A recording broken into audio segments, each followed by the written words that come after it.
Professor Edward Frankel, thank you for coming on the podcast again. Welcome. The previous part one did fantastic, and it's an exposition into the geometric Langlands recent proof. That's right. Well, good to be back with you and with you, Kurt, and your dedicated audience of your podcast, Theories of Everything.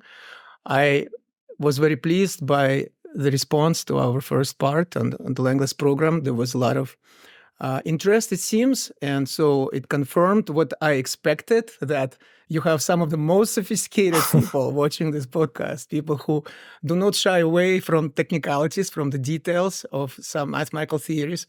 So I'm really excited about continuing along these lines and revealing more secrets of the Langlands program.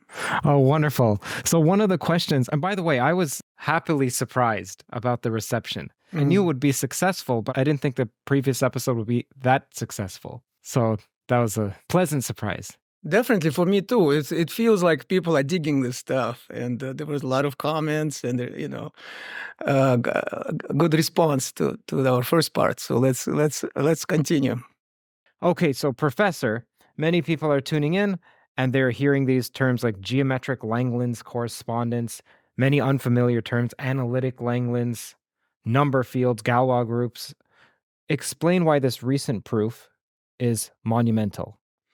The way mathematics develops is like you're searching for something in the dark room or in the dark space. You may be searching for a key, the way you would proceed usually is that we're trying to imagine how things could work out. And that this way we come up with some analogies first, and then maybe with some more specific conjectures. In today's conversation, we'll have both. We will have conjectures, we will have analogies, and we will also have theorems. A theorem is something which is proved, which is valid universally, that there is no argument in mathematics that something is proved or not. There is an argument initially when somebody writes a paper and then submits it to peer review. But these days, it's more than that, because most people actually post their papers on what's called arXiv, which is a kind of depository for all the new preprints, so that people working in the field already have access to it before it's published, before it's peer reviewed. And therefore, everybody can evaluate it for themselves. And this way, a mistake could be found by some graduate student, for example, not necessarily who is the official referee of this paper.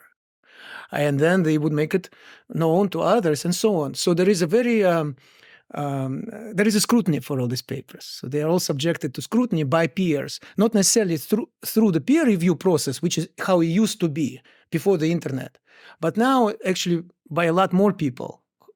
The point is that people who are interested, so it has to be something that enough people are interested in so that they would actually spend time reading it and evaluating it. So once this is done, we say, okay, it's a theorem. So then the expectation is it's something unassailable. If it's true today, it will be true in 100 years or 1,000 years. Same way as Pythagoras' theorem was true 2,500 years ago and still true today. And it's still, we believe it will be true tomorrow in 100 years and so on. So that's mathematical rigor. So you see, we have this process of progress in mathematics. You don't immediately come with theorems. You usually come with certain visions, with some intuitions, with some analogies, with some conjectures, and then you try to prove them. But the point is that on the path to conjectures, you kind of veer around. You're searching. So it's very important to check ourselves.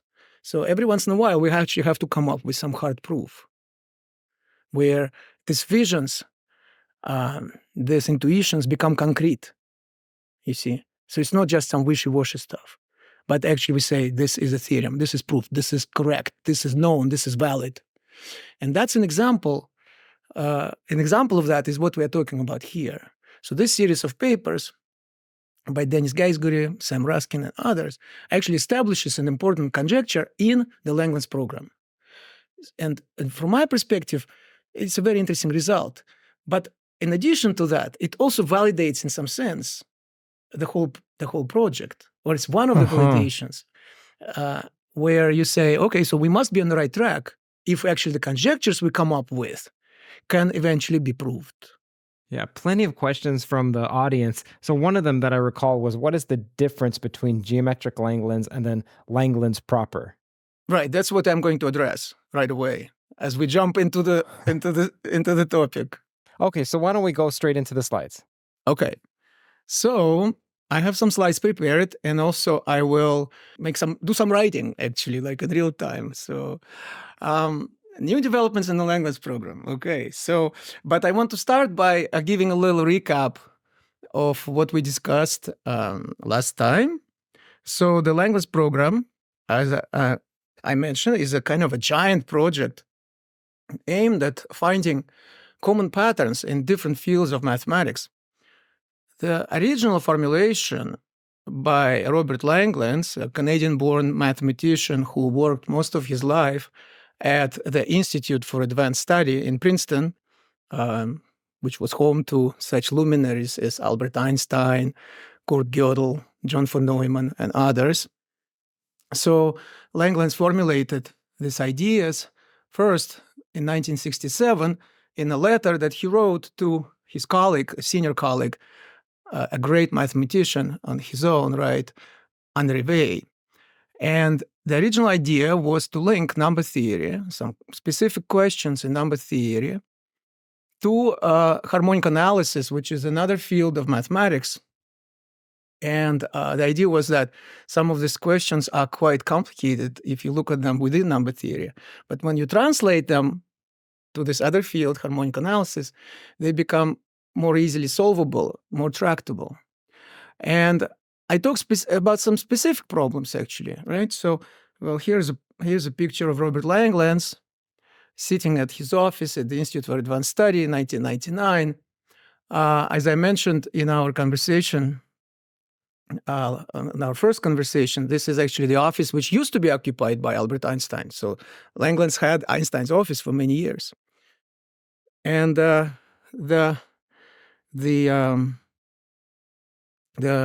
example that I gave was that of what we call the elliptic curves over modular prime numbers. So here we consider what I explained last time, the called as arithmetic modular prime numbers, a kind of what is often called clock arithmetic, just like our clock has 12 hours. And when we talk about time, we usually don't say, in at least in North America, don't say 14 o'clock, we say 2 o'clock. So in other words, we take numbers modulo 12. 13 means 1, 14 means 2, 15 means 3, and so on. And one can do the same thing if we replace 12 by any other number. So for instance, on this slide, you can see arithmetic with a clock that has 7 hours, right? So then the possible hours are 0, 1, 2, 3, 4, 5, and 6. And 7 brings us back to 0. 8 is same as 1, and so on. Mm-hmm. And, right, so 7 is a prime number. It's not divisible by any other whole number other than itself and number 1. And we can likewise consider clocks with p hours, where p is one of those primes, 2, 3, 5, 7, 11, 13. And then we get a new numerical system, what mathematicians call a number field, corresponding to each prime number, p. And it is the arithmetic of this field that we are interested in when we consider what's called an elliptic curve. So now over here, there was a point of confusion last time because this is an equation with a 2 and a 3, and some people were thinking, wait a moment, I thought Fermat's last theorem had to do with any n greater than 3. And so they were thinking this itself had something to do with a to the n plus b to the n equals c to the n. This the problem that I'm talking about, this counting problem, counting the number of solutions of an equation like this, of a cubic equation like this, modular prime numbers, is indeed closely connected to Fermat's last theorem, but indirectly. Fermat's last theorem is about a totally different equation, which will show up at a later slide. And it's not that we're solving that equation. We are trying to count the number of solutions of this equation at the moment. I will explain more precisely what the link to the Fermat's last theorem is later. Right. So last time we had this equation, right? So by the way, feel free to jump back to part one of this Right, conversation where you can find more details about this introductory part. I'm not going to go over the same details again, obviously, right? So I'm just going to give a quick recap. So the equation is like this: y squared plus y equals x cubed minus x squared. It's just one example of the cubic equations that give us what's called elliptic curves. But the idea is that we are considering the same equation, but we are looking for solutions modulo every prime number, you see, because we can think of this equation as an equation where x and y take values in a finite field that is defined by a given prime number p. And what we want to do is count the number of solutions, right? And so here's a little table which shows you how many solutions this equation has modulo prime number 2, 3, 5, 7, 11, and 13, which are the first few prime numbers, you see. So for instance, last time we discussed in detail solutions modulo 5. In this case, there are 4 solutions. There are 4 possibilities for x and y, such that the left-hand side is equal to the right-hand side. Not exactly as natural numbers, but as natural numbers modulo 5, so that the difference is divisible by 5, right? And likewise, for the prime number 7, we have 9 solutions and so on. So the third column of this table is obtained by taking the difference between the first and the second value. For instance, here is -2, is 2 minus 4, and so on. It's p minus the number of solutions.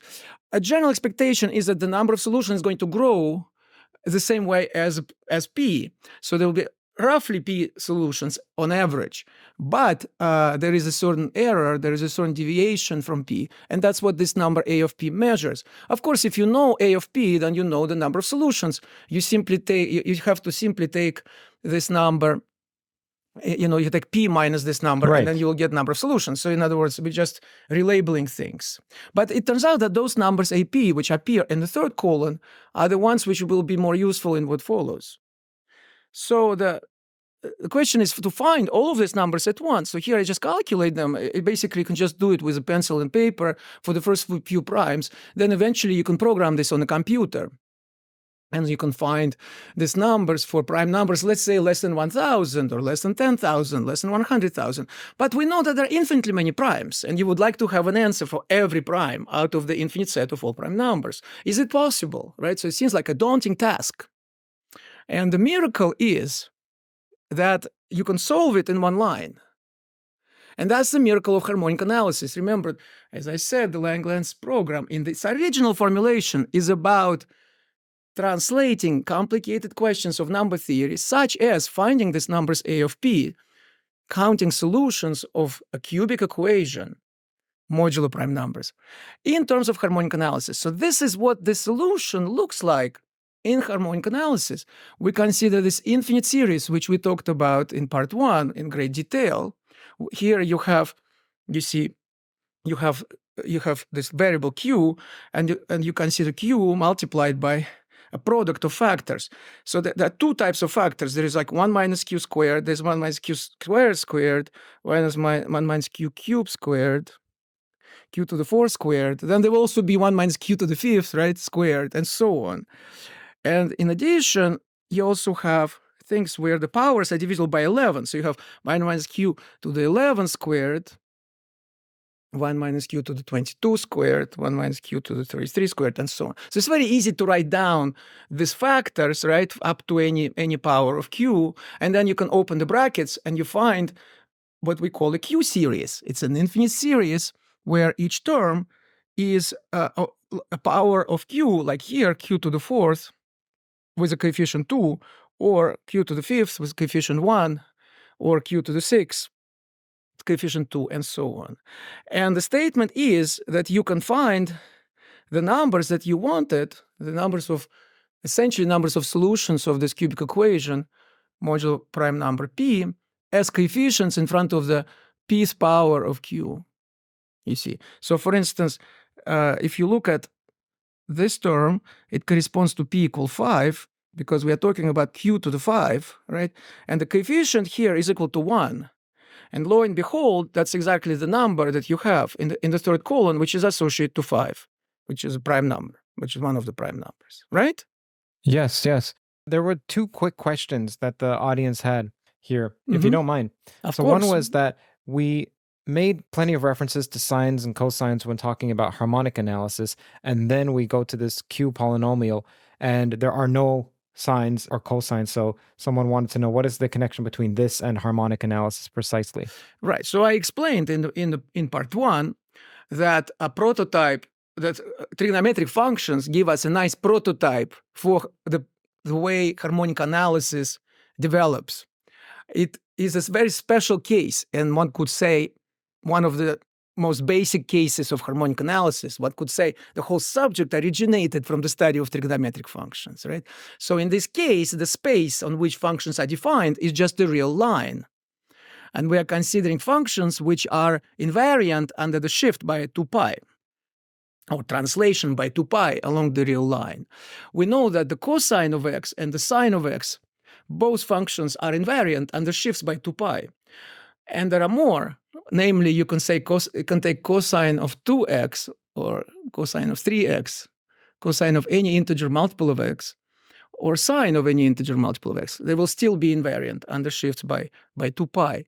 And so the idea of harmonic analysis is to use these trigonometric functions as sort of as a basis for the space of all functions, and try to decompose general functions as linear combinations of these basic harmonics, they're called, right?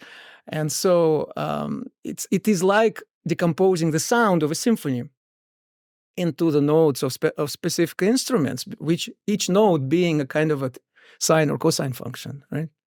With a particular corresponding to a particular frequency. So this is a basic example where your space is the real line. But a similar idea then was applied by mathematicians to other spaces. In this specific example, we're applying the idea of harmonic analysis to a unit disk on a complex plane. Let me explain this. So, but before we get to this, I just want to emphasize one more time, what are we talking about? So we have this infinite series, right? And we have coefficients in front of prime powers of q here after we open the brackets, like here, right? So, and basically, the statement is that these coefficients are precisely the sought out numbers AP, which are essentially the numbers of solutions of the cubic equation modulo the corresponding prime, right? And so you see, just to kind of to appreciate the power of this result, one line of code gives you a simple rule for solving the counting problem for all primes at once. And there are infinitely many of them. So it's one formula to rule them all, you see. And kind of a colossal compression of information, or you could say finding order in seeming chaos. That's one of the examples of what the Langlands program is about. But now, let's go back to this idea. In what sense this is an object of harmonic analysis? So far, it is just infinite series. Looks like an arbitrary algebraic equation. It's a kind of algebraic equation where q is actually just some formal variable, right? But actually, it turns out that you can actually substitute for q any number which is less than, say, positive real number which is less than 1. And moreover, you can substitute any real number which is between -1 and 1, so that its absolute value is less than 1. But then you can be even more ambitious and say, I want to substitute a complex number. It turns out that this infinite product will converge for any q, which is a complex number that is whose absolute value is less than 1. So here I want to remind you that complex numbers can be represented as points on a plane, right? Where so each number has a real part and an imaginary part, and the real part will correspond to its x coordinate, and its imaginary part will correspond to its y coordinate, right? And the absolute value of a complex number, let's call it q, the absolute value is just this distance between the origin on the plane, the 0 point on the plane, and this point corresponding to complex number q. So if we want to consider all complex numbers whose absolute value is less than 1, Geometrically, it just means taking a disk of radius 1, right? So these are exactly all the points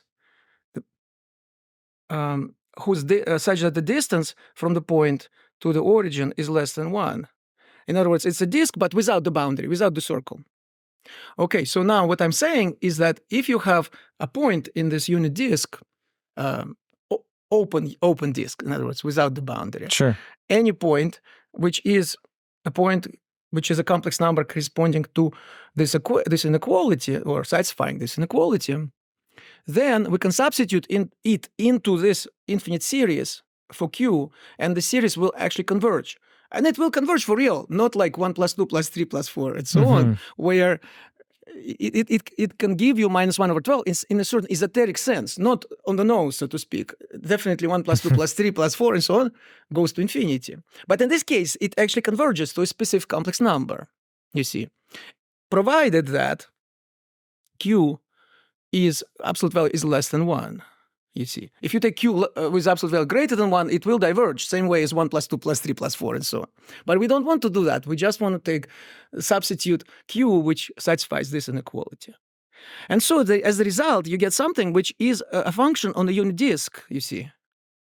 And so it is this unit disk which is a playground for the harmonic analysis, which is relevant to this function. In the same way as the real line is relevant to the harmonic analysis of the standard harmonics, the trigonometric functions, right, cosine of nx and sine of nx. But I explained this in more detail last time. What I want to say here is that this picture is meant to illustrate the kind of fundamental domains of the group of symmetries of this disk, the same way as intervals from 0 to 2 pi, from 2 pi to 4 pi, and so on, are the fundamental domains of the action of translations by integer multiples of 2 pi on the real line. That group is relevant to the harmonic analysis on the real line. Here we have what's called the group PSL2Z, the modular group, and its subgroups. In fact, in this example, these are the fundamental domains for a particular subgroup. But I just want to give you a general idea how these things work. The function that we have, when we look at it as a function on a unit disk, turns out to be what's called a modular form.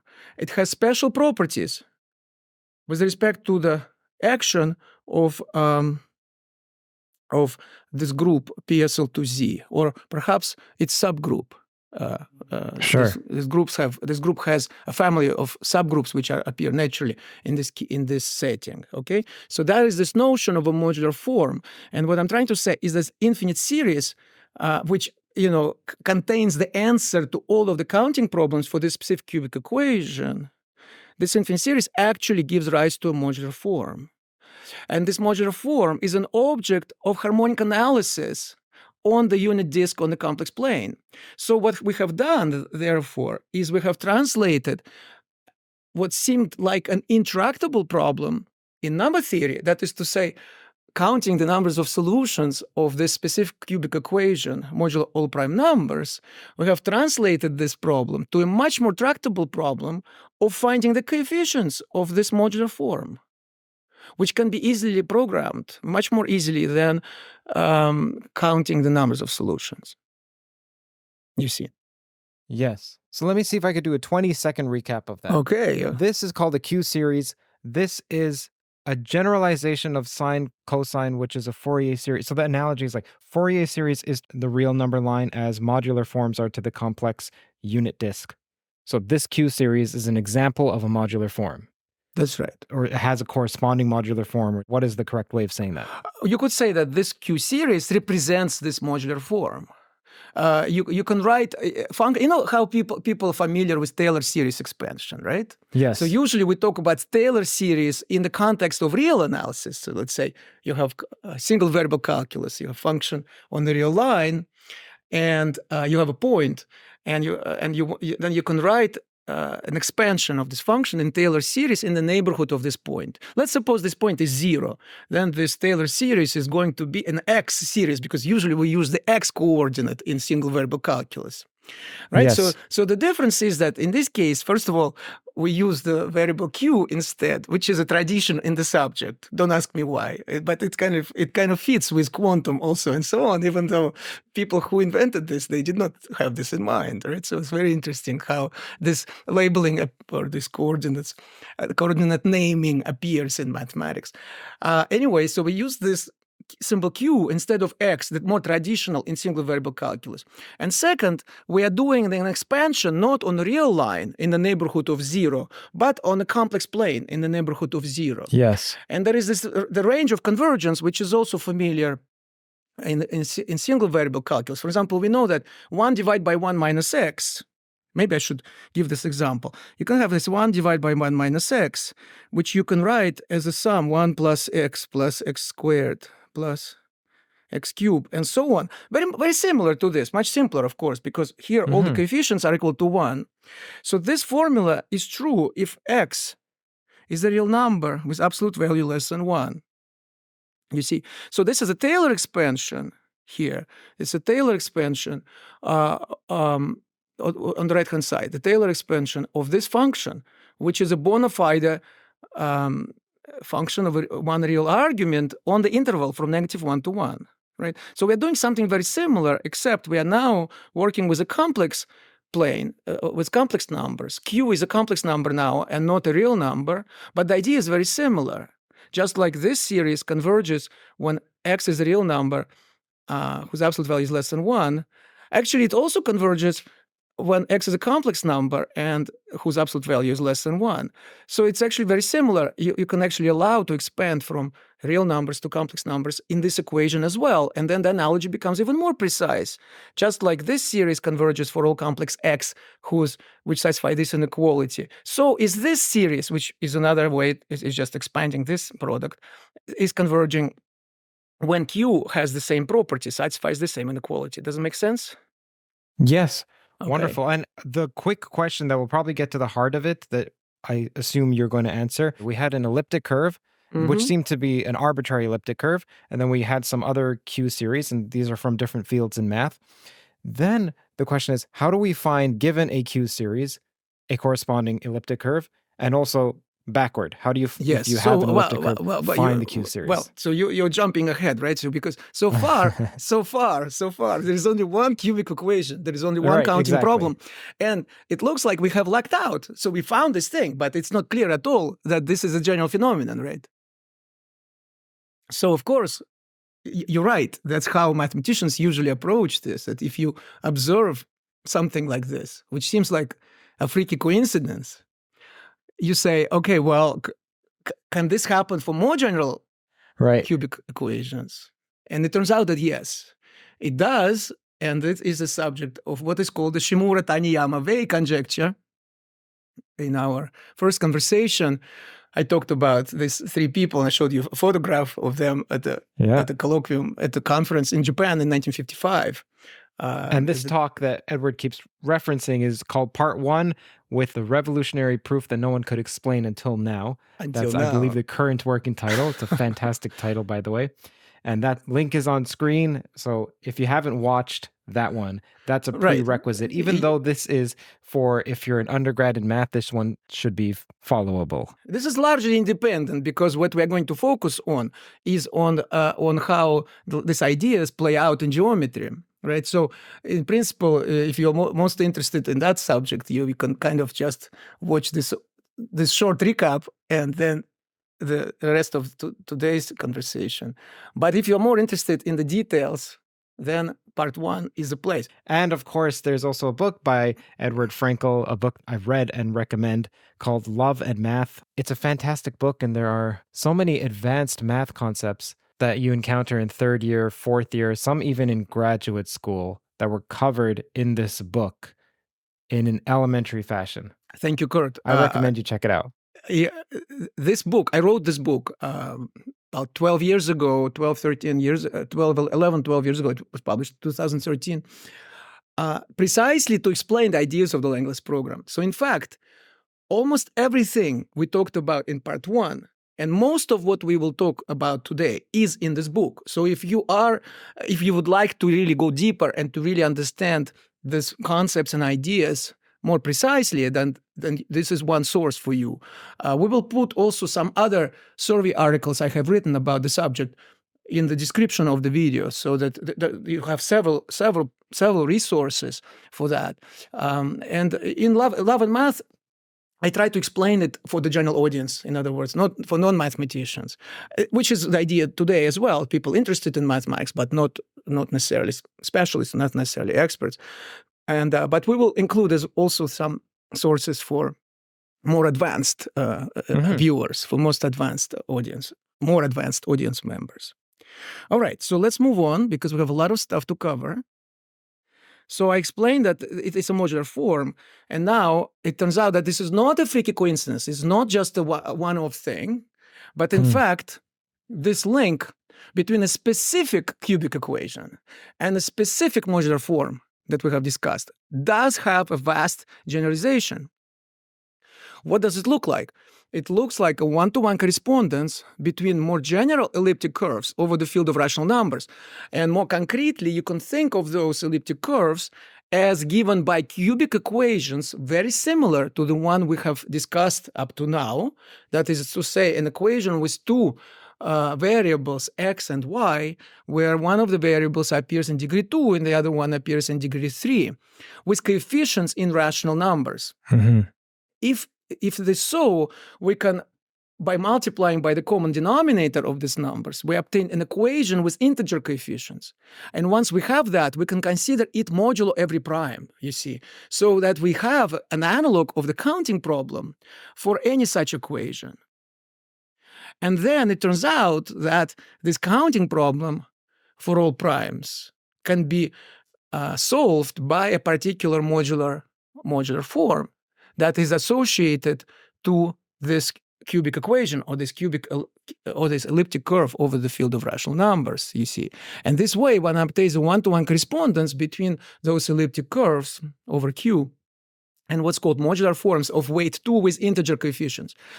There is one more technical thing that one has to say is that these are what's called normalized new forms. I'm not going to get into these details, but normalized means that it starts out with Q, doesn't have a constant term, starts out with Q, and then there is some term, some coefficient times Q squared, etc. All of these coefficients are integers, and those coefficients in front of prime powers of Q will give you the number of solutions of the corresponding cubic equation, or number of points on the corresponding elliptic curve, save perhaps finitely many primes in general. We were lucky in our basic example that, in fact, it covered all primes. But in general, there could be maybe it covers all primes except number p equal 11 or something like that, you see. So almost all. Yeah.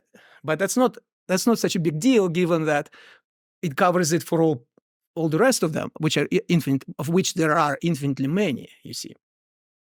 I also want to mention one other thing, which is that in the basic example that we discussed, which, by the way, as I mentioned in part 1, I learned from Richard Taylor, as a great mathematician in Princeton, it's a very special case in that the modular form can be written as a product.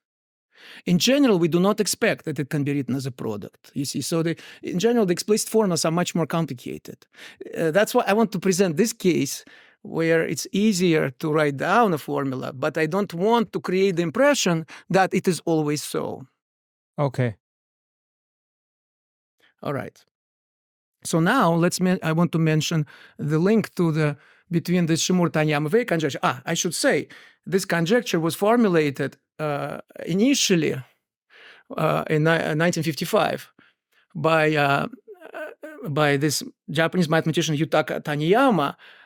Interesting human story. So the original formulation was actually incorrect. And then these two other mathematicians, Goro Shimura, who was actually his friend, also Japanese-born mathematician who has worked in Princeton most of his life, and André Wei, whom I already mentioned, the senior colleague of Robert Langlands, with whom Langlands first shared his ideas in 1967. So Shimura and Wei made some contribution. They kind of corrected the initial formulation by Taniyama. But what Taniyama did was kind of like a quantum leap, if you will. So he really came up with something which nobody expected. And Shimura, so Taniyama unfortunately took his life, committed suicide at the age of 31. He was this brilliant mathematician who died very young. And there is a beautiful tribute to him written by his friend and colleague, Goro Shimura. And I remember one quote from there that Shimura says that Taniyama has this unique ability to make good mistakes. Right. And he said, it's not easy. He said, I tried to make good mistakes, but I couldn't. I failed. It is a very unique talent. So what does it mean, good mistakes? It means that you reveal something important and maybe you mess up the details a little bit, but you kind of are on the right track. Other people maybe try to formulate it perfectly, and so they never kind of come up with a good idea. So of course, ideally, you would like to get the right formulation from the first go. But in life, sometimes you start out with the first draft is kind of maybe flawed in some ways, but it can still inspire you to go deeper. I like this story because it shows you the drama, of mathematical ideas, the drama of mathematicians trying to come up with these ideas, come up with these conjectures, trying to prove them. Oftentimes, these conjectures may be wrong, so then other mathematicians come along who disprove them. But at the end of the day, it is collective enterprise of sharing these ideas and trying to push the subject further to make progress. Yes. In the screenwriting world, there's an adage about you come up with your horrible first draft. Don't try to perfect it because you'll just write 2 sentences a day at most if you're trying to get pristine dialogue out the gate. But rather what you should do is just almost stream of consciousness write. But it doesn't sound like what Taniyama was doing with stream of consciousness. No, not at all. It was he was 90% correct. Let's just say. Imagine that. Imagine a 90% correct screenplay on the first. Maybe 80%. Draft. Okay, it's hard to measure. Still, but, even half. Yeah. But even half, okay. But he did something that he proposed something that nobody else had the insight or the courage, or perhaps both, to propose, you see. And so his colleagues appreciated that in the fact that, for instance, his name is in the name of the conjecture, Shmur-Tanyama-Wei conjecture, also known as modularity conjecture, or today is known as modularity theorem because it has actually been proved. It was proved in 1995 by Andrew Wiles and Richard Taylor. Not in the most general case, but in so-called semi-stable case, but later on, this proof was extended to cover the general case.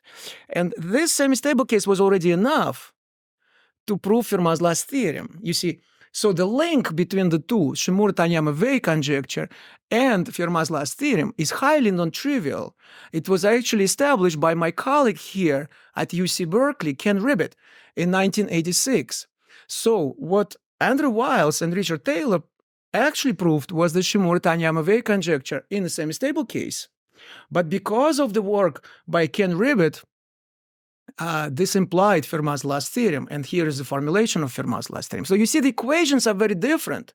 So the connection between the two is indirect and complicated, and we're not going to talk about it, but this is just to show how important this result is, that Fermat's last theorem was the most important, one could say, problem in all of mathematics for about 350 years. And many mathematicians have tried to prove it, but without success. And so finally, Ken Ribet was able to connect it to the Shmur-Tanyama-Wei conjecture, and then Andrew Wiles and Richard Taylor proved Shmur-Tanyama-Wei conjecture. So that's how we finally got to the proof of Fermat's last theorem. There is still, as far as we don't have any kind of elementary proof of Fermat's last theorem itself that doesn't go through the intricacies of Shmur-Tanyama-Wei. So it's not enough to take x to the n, y to the n. It's not enough to take y to the n to the right-hand side, so to speak. It's much more subtle. All right, and so now, what does it tell us about the Langlands program? Well, guess what? This Shmur-Tanyama-Wei conjecture, the link between the counting problem for cubic equations and modular forms of weight 2 is a very special case of the Langlands program. So Shimura-Taniyama way by itself is a vast generalization of this one example that we started with for a specific cubic equation and a specific modular form. But the Langlands correspondence or the Langlands program, Langlands conjectures, are vast generalization of this Shimura-Taniyama way conjecture, you see. All right. So now, what do I mean by this? You see, let's recap. The original Langlands program was about difficult questions in number theory, such as counting numbers of solutions of algebraic equations, such as cubic equations.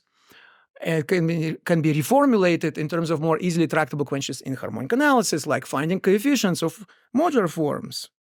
So Shimura-Taniyama way could be represented schematically by this diagram. You have two types of objects on the left-hand side and on the right-hand side. On the left-hand side, you have a cubic equation like the one we considered. And we have numbers of solutions, or more precisely, this number's AP, which is, I remind you, is not exactly the number of solutions, but it's P minus the number of solutions. Right, the error. The error, the difference between the prime number itself and the number of solutions. And on the right-hand side, you have objects called modular forms, more specifically, normalized new forms of weight 2 with integer coefficients.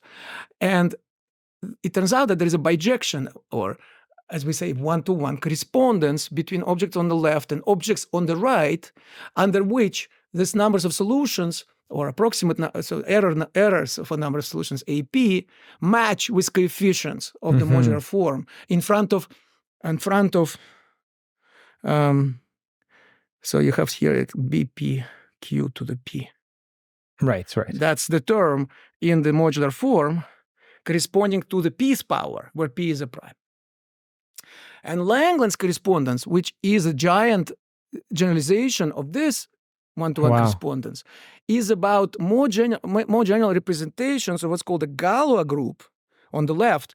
In the special case that gives us these representations correspond to cubic equations, and the certain numbers associated with them correspond to these numbers of solutions that we discussed. And on the right-hand side, modular forms get replaced by the so-called automorphic functions. So modular forms are special cases of more general automorphic functions arising in the Langlands correspondence or Langlands conjecture in the original formulation. It's just so remarkable that, firstly, the top even has an arrow in any direction. And then it's remarkable that it's in both directions. It's remarkable that you can generalize that, and that has two arrows. Right, but wait, there is a lot more. So this is only the beginning. Okay, so it's going to be more, right? Okay. Even more. It's going to become even more mind-boggling. Okay, so the first twist that happens is the appearance of what's called the Langlands dual group, which is one of the biggest mystery of the whole subject. So the point is that on both sides of this correspondence, of this Langlands correspondence, we have a Lie group, what's called a Lie group, or one could call it reductive algebraic group. And on one side, it's a group G. But on the other side, it's not the group G, it's another one. And you see, there's a very nice notation for it. We put L as a kind of a upper index on the left. And why is it on the left? Why? Usually I don't know. This was right. Langlands introduced this notation. And in fairness, he did not do it for his first initial, but it just happened to be his first initial. It is named after what's called L function. And so, but also happens to be the first initial of his last name. Yeah, it would be like, imagine if I said, this is a CJ space. And then someone's like, oh, no, why are you naming it after yourself? No, that's a co-Joyce manifold. As you know, on Theories of Everything, we delve into some of the most reality-spiraling concepts, from theoretical physics and consciousness to AI and emerging technologies. To stay informed in an ever-evolving landscape, I see The Economist as a wellspring of insightful analysis and in-depth reporting on the exact topics explored here, and even more. The Economist's commitment to rigorous journalism means you get a clear picture of the world's most significant developments, whether it's the latest in scientific innovation or the shifting tectonic plates of global politics. The Economist provides comprehensive coverage that goes beyond the headlines. What sets The Economist apart is their ability to make complex issues accessible and engaging, much like we strive to do in this podcast. If you're passionate about expanding your knowledge and gaining a deeper understanding of the forces that shape our world, then I highly recommend subscribing to The Economist. It's an investment into intellectual growth, one that you won't regret. As a listener of TOE, you get a special 20% off discount. Now you can enjoy The Economist and all it has to offer for less. Head over to their website, www.economist.com/TOE, T-O-E, to get started. Thanks for tuning in. And now back to our explorations of the mysteries of the universe. And the notation kind of caught on. So people like this. And we've been using this for more than 50 years. It's called the Langlands dual group. He definitely introduced this idea. He definitely came up with this idea of the Langlands dual group. And this was one of the most revolutionary aspects of his theory. And why this group appears is still a big mystery.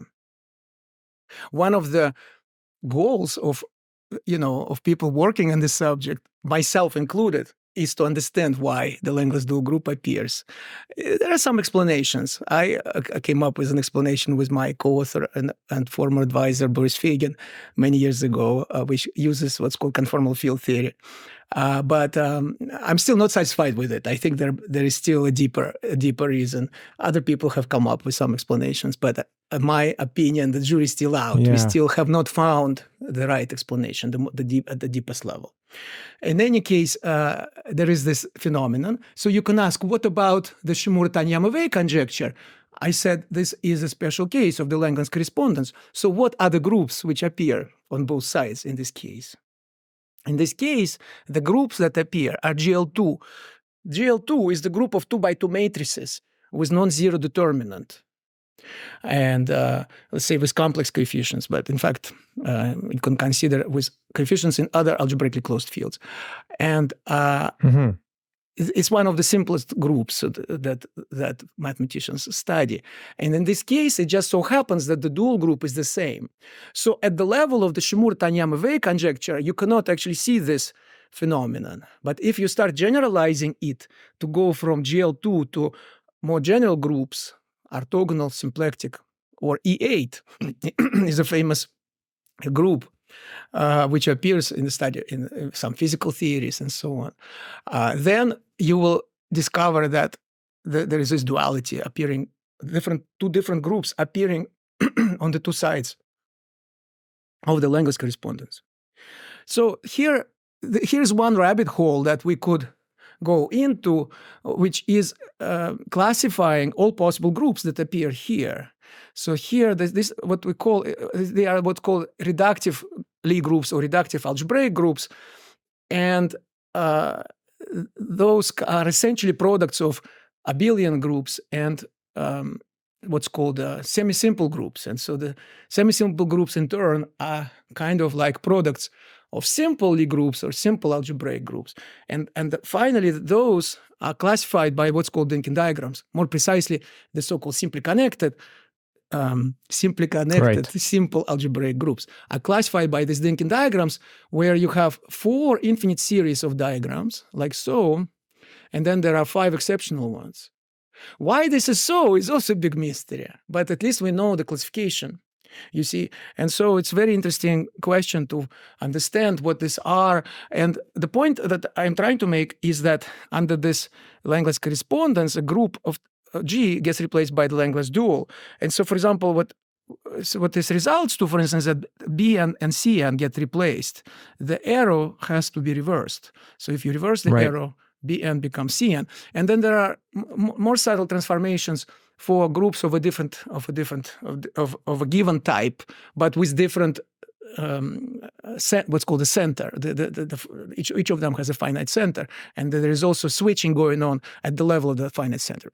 But I'm not going to get into details. But there is a very precise sort of combinatorial description of what this duality does to algebraic groups vis-a-vis this classification in terms of Dynkin diagrams and the centers, the finite centers of the corresponding algebraic groups.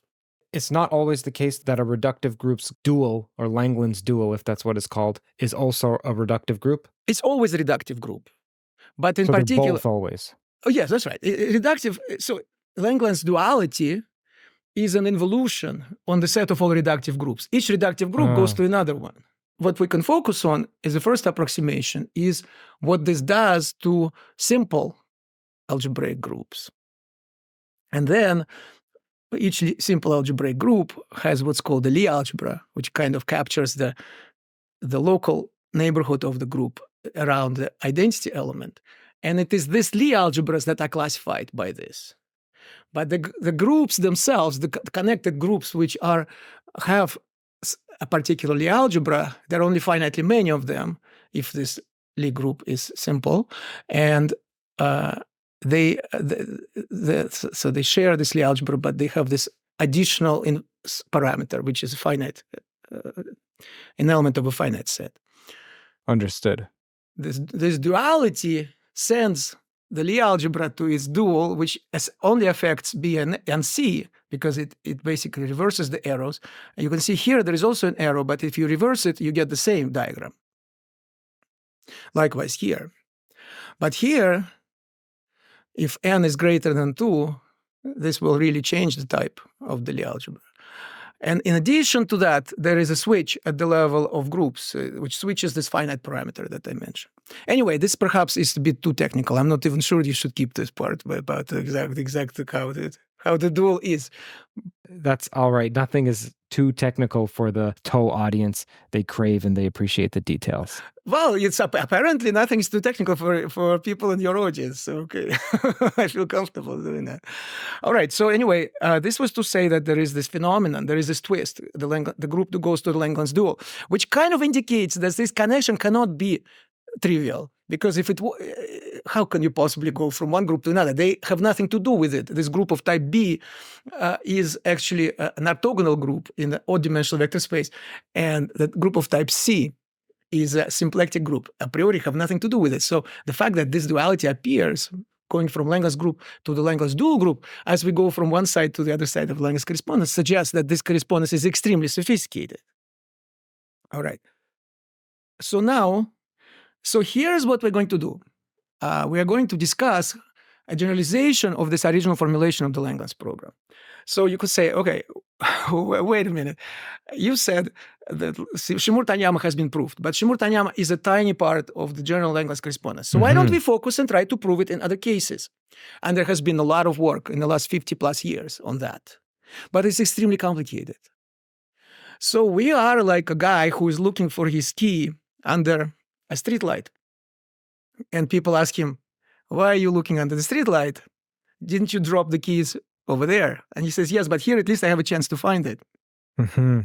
So we kind of follow the guy under the streetlight and say, okay, well, the original formulation maybe is too hard. Let's find out where else, in what other areas of mathematics can these patterns be observed? And maybe this will teach us some lessons. Maybe we can learn some insights by kind of shaking it up a little bit and going outside of the original realm of the Langland's program. So that explains why we're interested in the reformulations of these original ideas, but in other domains, in the other areas of mathematics. Okay. And so what helps us here is this Rosetta Stone of mathematics, which I also talked about last time, which was proposed by André Weil, whose name has already been mentioned several times, in a letter to his sister, Simone Weil, from prison, actually, in France in 1940. He wrote about the analogies between these three areas of mathematics. One of them is number theory, and that's what appears in the original formulation of the Langland's program, right? But then there are two other areas. One is called curves over finite fields, and the other one is called Riemann surfaces. And he showed that, in fact, these three areas there are many analogies between them. And so you can sort of move back and forth and translate various statements between these three areas of mathematics. André Weil wrote in this letter, my work consists in deciphering a trilingual text. So it is indeed just like Rosetta Stone in some sense. Of each of the 3 colons, he says, or these 3 areas, I have only disparate fragments. I have some ideas about each of the 3 languages, but I also know that there are great differences in meaning from one of them to another. In the several years I have worked at it, I have found little pieces of the dictionary. So now you see, we have this additional input. The LangLens program is about connecting number theory to harmonic analysis. But guess what? Number theory has these 2 other areas which are analogous to it. So the question that we can ask is, how does LangLens correspondence play out in those other areas? You see? So we're kind of starting to play a 3-dimensional chess.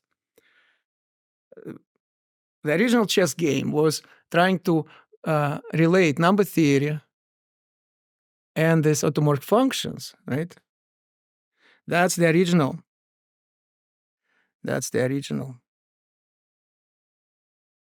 version.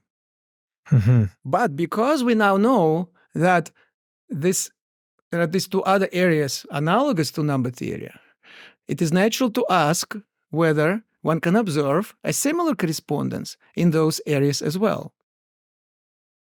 And so, in fact, this area, which I'll explain in more detail in a moment, curves over finite fields, is actually very closely connected to number theory. And the objects which arise here on the other side are very similar to the objects which arise in the number theory version of the LangLens correspondence.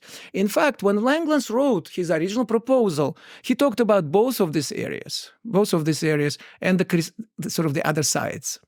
Because for these 2 areas, the formulation is very similar. So in fact, both of these are in the original formulation. It's just that up to now, I only focused on the number theory version. But this is totally from left field. Totally from the left field. And the only reason why we even dare to believe that there is some kind of LangLens correspondence for Riemann surfaces is because of Andre Weil. Because Andre Weil has taught us that Riemann surfaces are in many ways analogous to these 2 areas. So therefore, the most audacious of us asked, well, if so, could there be a LangLens correspondence here at the level of Riemann surfaces? You see? So now we are getting closer to what's called the geometric LangLens correspondence. In fact, it turns out that the LangLens program patterns, or this LangLens correspondence, can indeed be observed in each of the 3 areas of the Andre Weil's Rosetta Stone that I have listed in the previous slide. And the idea is that we want to study how this LangLens correspondence is realized in each of those areas, because we believe that this will help us to better understand what is this all about. The best understood, in fact, is the middle area. Middle area meaning curves over finite fields. That's a kind of a sweet spot where, which kind of is a turntable, as Andre Weil called it, is a kind of a bridge between these 2. In the case of curves over a finite field, on the one hand, you don't have some of the difficult aspects of number theory, but it's close enough to the objects of number theory to kind of have a similar formulation. And at the same time, we can use geometry because we're talking about curves. We're talking about some algebra geometric objects here. So in fact, one of the biggest developments in the LangLens program across all 3 domains or all 3 areas of mathematics has been the proof of the LangLens correspondence in the basic case of the group GLN. We have talked about earlier about the group GL2, which appears in the Shimura-Taniyama-Wei conjecture from the perspective of the LangLens correspondence. GL2 is the group of 2x2 matrices with non-zero determinant with respect to the usual matrix multiplication. Likewise, GLN is the group of n by n matrices, where n is an arbitrary, positive integer. Right. Which have non-zero determinant. It's important to have non-zero determinant because then you have the inverse, the multiplicative inverse. So if you consider all n by n matrices with non-zero determinant, with respect to multiplication of matrices, you actually get a group. This group is called GLN. And this is the first group in which you want to try all of these correspondences, all of these conjectures. And in fact, in this case, it's no longer a conjecture, it is a theorem. First, Vladimir Drinfeld, a brilliant Soviet-American mathematician, proved it in the 1980s for n equal 2, for GL2. And then a French mathematician, Laurent Laforgue, found a way to generalize this, which was actually very hard, from n equal 2 to arbitrary n in the early 2000s. Both of them received Fields medals for their works. So this is a kind of highly prized achievements in mathematics of the last 40 years, perhaps. Okay? Many interesting results have also been obtained in the number theory setting proper in recent years. But since we are more interested in the geometric correspondence, geometric conjecture, which arises in this area of Riemann surfaces, I'm not going to talk about this today. All right? So finally, let's talk about the case of Riemann surfaces, which was our original goal, right? Mm-hmm. That's where the geometric Langlands correspondence is. That's what this recent series of works by Gainsbury, Ruskin, and others is about. So what are the Riemann surfaces? First of all, these are the Riemann surfaces. These are examples of Riemann surfaces. The sphere, the surface of a donut, surface of, you could say, Danish pastry or something. Yes. So I guess this one is Homer Simpson's favorite, right? Sure. Now, these are compact Riemann surfaces. Yes. Is that important? Yes. Well, there is a more general formulation where we consider non-compact ones, where we remove points. You may see sometimes in papers written about the subject the term unramified or ramified. Mm-hmm. So we are going to specifically talk today about the unramified case. And the unramified case means that we are considering compact Riemann surfaces. All right. The ramified case corresponds to having finitely many marked points and kind of removing those points so that you allow some sort of singularities at those points. Marked points. Marked means that you marked them, you chose them. Marked is a word mathematicians use when they want to say that they specified something. It's like you marked it. Here's the first one, here's the second one, here's the third one. That's just the way people say it. You can say chosen or specified. It's the same. All right, so these are the Riemann surfaces. And the question we're going to discuss now is to how to formulate the Langlands program for these objects, for these Riemann surfaces. As if the Langlands program was not complicated enough already. We're now going to move to a different domain. We're going to move under the streetlight, if you will. All right. And try to find a key there. You see. So for Riemann surfaces, here is one more twist. In fact, for Riemann surfaces, there are two versions. The first one was initiated by great mathematicians Deligne, Pierre Deligne, Vladimir Drinfeld, whom I have already mentioned, and Gérard Lamont in the 80s. And it is called the geometric Langlands program. I should also mention another mathematician who is very heavily involved in this, Alexander Belinson.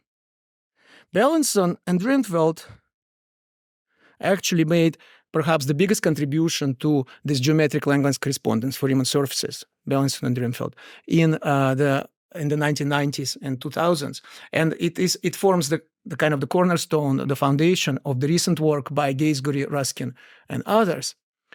But one thing to note is that this formulation called geometric Langlands program or geometric Langlands conjecture or geometric Langlands correspondence is very different from the number theory version, which is where the Langlands program originated.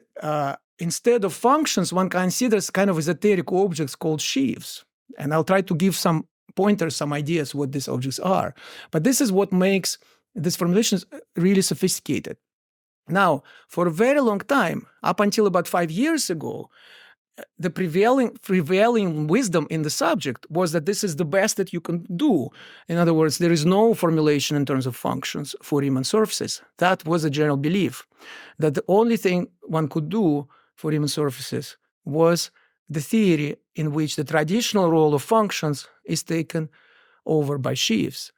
But interesting enough, in the last 5 years, a new version of the Langlands correspondence for Riemann surfaces was proposed, and I've been involved in this, in a series of works by my two co-authors, Pavel Etingov and David Kashdan, we have found a function theoretic version, you see, which is much closer to the original formulation in number theory and for curves over finite fields. This version is called analytic Langlands program. So today, I'm going to talk about both of these versions. They are not in contradiction with each other. They actually complement each other. They are both interesting, you see. And if you ask me 5 years ago, we were doing this conversation 5 years ago, or perhaps 6 years ago, Sure, I would just talk about the Schiff theoretic version because that was the only thing available. In fact, one of the things that prompted me and my co-authors to do our work and to develop this new analytic Langlands correspondence, this function theoretic version, was the work of Robert Langlands himself. So in 2018, he was awarded the Abel Prize, one of the most prestigious prizes in all of mathematics. So I actually traveled to Oslo, Norway, to give a public lecture after his award ceremony, where the king of Norway awarded Robert Langlands this prize. So around that time, Langlands actually published a paper in which he argued that there must be a function theoretic version. He did not like the Schiff theoretic version, and in some sense, I feel guilty because I spent a lot of time trying to explain it to him, and I guess I didn't do a good job. Why didn't he like the Schiff version? He is more traditional mathematician. For mathematicians of his generation, Schiffs are kind of not exactly anathema, but it's like additional bells and whistles that you don't need. But he's of the generation of Grothendieck, no? Yeah, but he's sort of on the other side of the spectrum. Oh, the Serre side? Well, no, Serre was closer to Grothendieck. The division between Serre and Grothendieck is not that big. Grothendieck, Alexander Grothendieck, one of the most brilliant mathematicians of the 20th century, is someone who brought the ideas of sheaves and categories into mathematics, as well as others like Jean-Pierre Serre, who was his contemporary and still alive. Grothendieck died in 2014. But at the same time, you also had a development in parallel, which was kind of more concrete mathematics, where people did not work with categories or sheaves. They worked with representation theory proper, where you have bona fide functions and you have Hilbert spaces and you have operators, which, by the way, is much closer to physics, to quantum physics, because the kind of problems that people considered was actually very much influenced and inspired by developments in quantum physics. Among them were Langlands. Harishchandra was a great Indian-born mathematician who was a professor at the Institute for Advanced Study. And I also want to mention another great mathematician, Israel Gelfand, who was another important figure in the subject.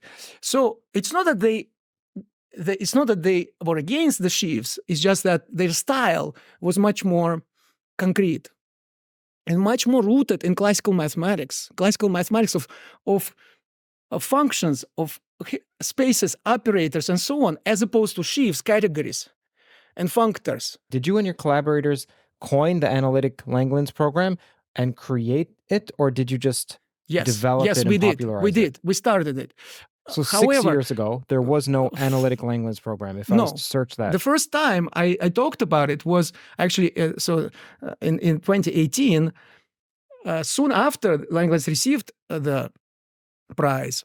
So he got Abel Prize received the Abel Prize in May of 2018, and he gave a talk about his ideas. And the main point of his talk was there has to be a function theoretic version. Now, he himself was not able to do it. And he and I had a little tension about this, but he had absolutely correct idea that this version has to exist. And in many ways, that inspired me to look closer into this, okay? There was also another mathematical physicist, Jörg Teschner, who works in Hamburg, who also worked along these lines, and he actually published a paper around the same time. So then, maybe a year earlier, about some special cases of this, how this could work out.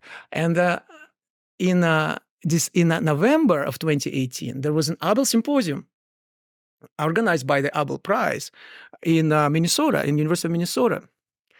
And this is where I gave my first talk about these ideas. And so then with Pavel Etingov, who, by the way, was my classmate in Moscow when we were kids, basically, when we were in college.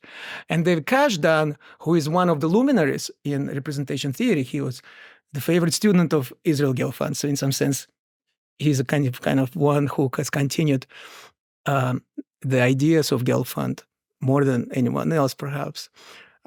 He used to be at Harvard University. In fact, when I first came to Harvard, he was one of my mentors, and he moved to Jerusalem about 20 years ago, so where he is now. And so with Pavel Tingoff and David Kashdan, we have worked on this for the last 5 years. We've published 4 papers on this. So there is this now new formulation of the Langlands correspondence for Riemann surfaces in the language of functions and Hilbert spaces and operators and spectral problems for those operators. In addition to what was known since the 1980s, due to the work of these brilliant mathematicians, which came to be known as the geometric Langlands program, in which instead of functions, one considers sheaves, instead of Hilbert spaces, one considers categories, instead of operators, one considers functors, and so on.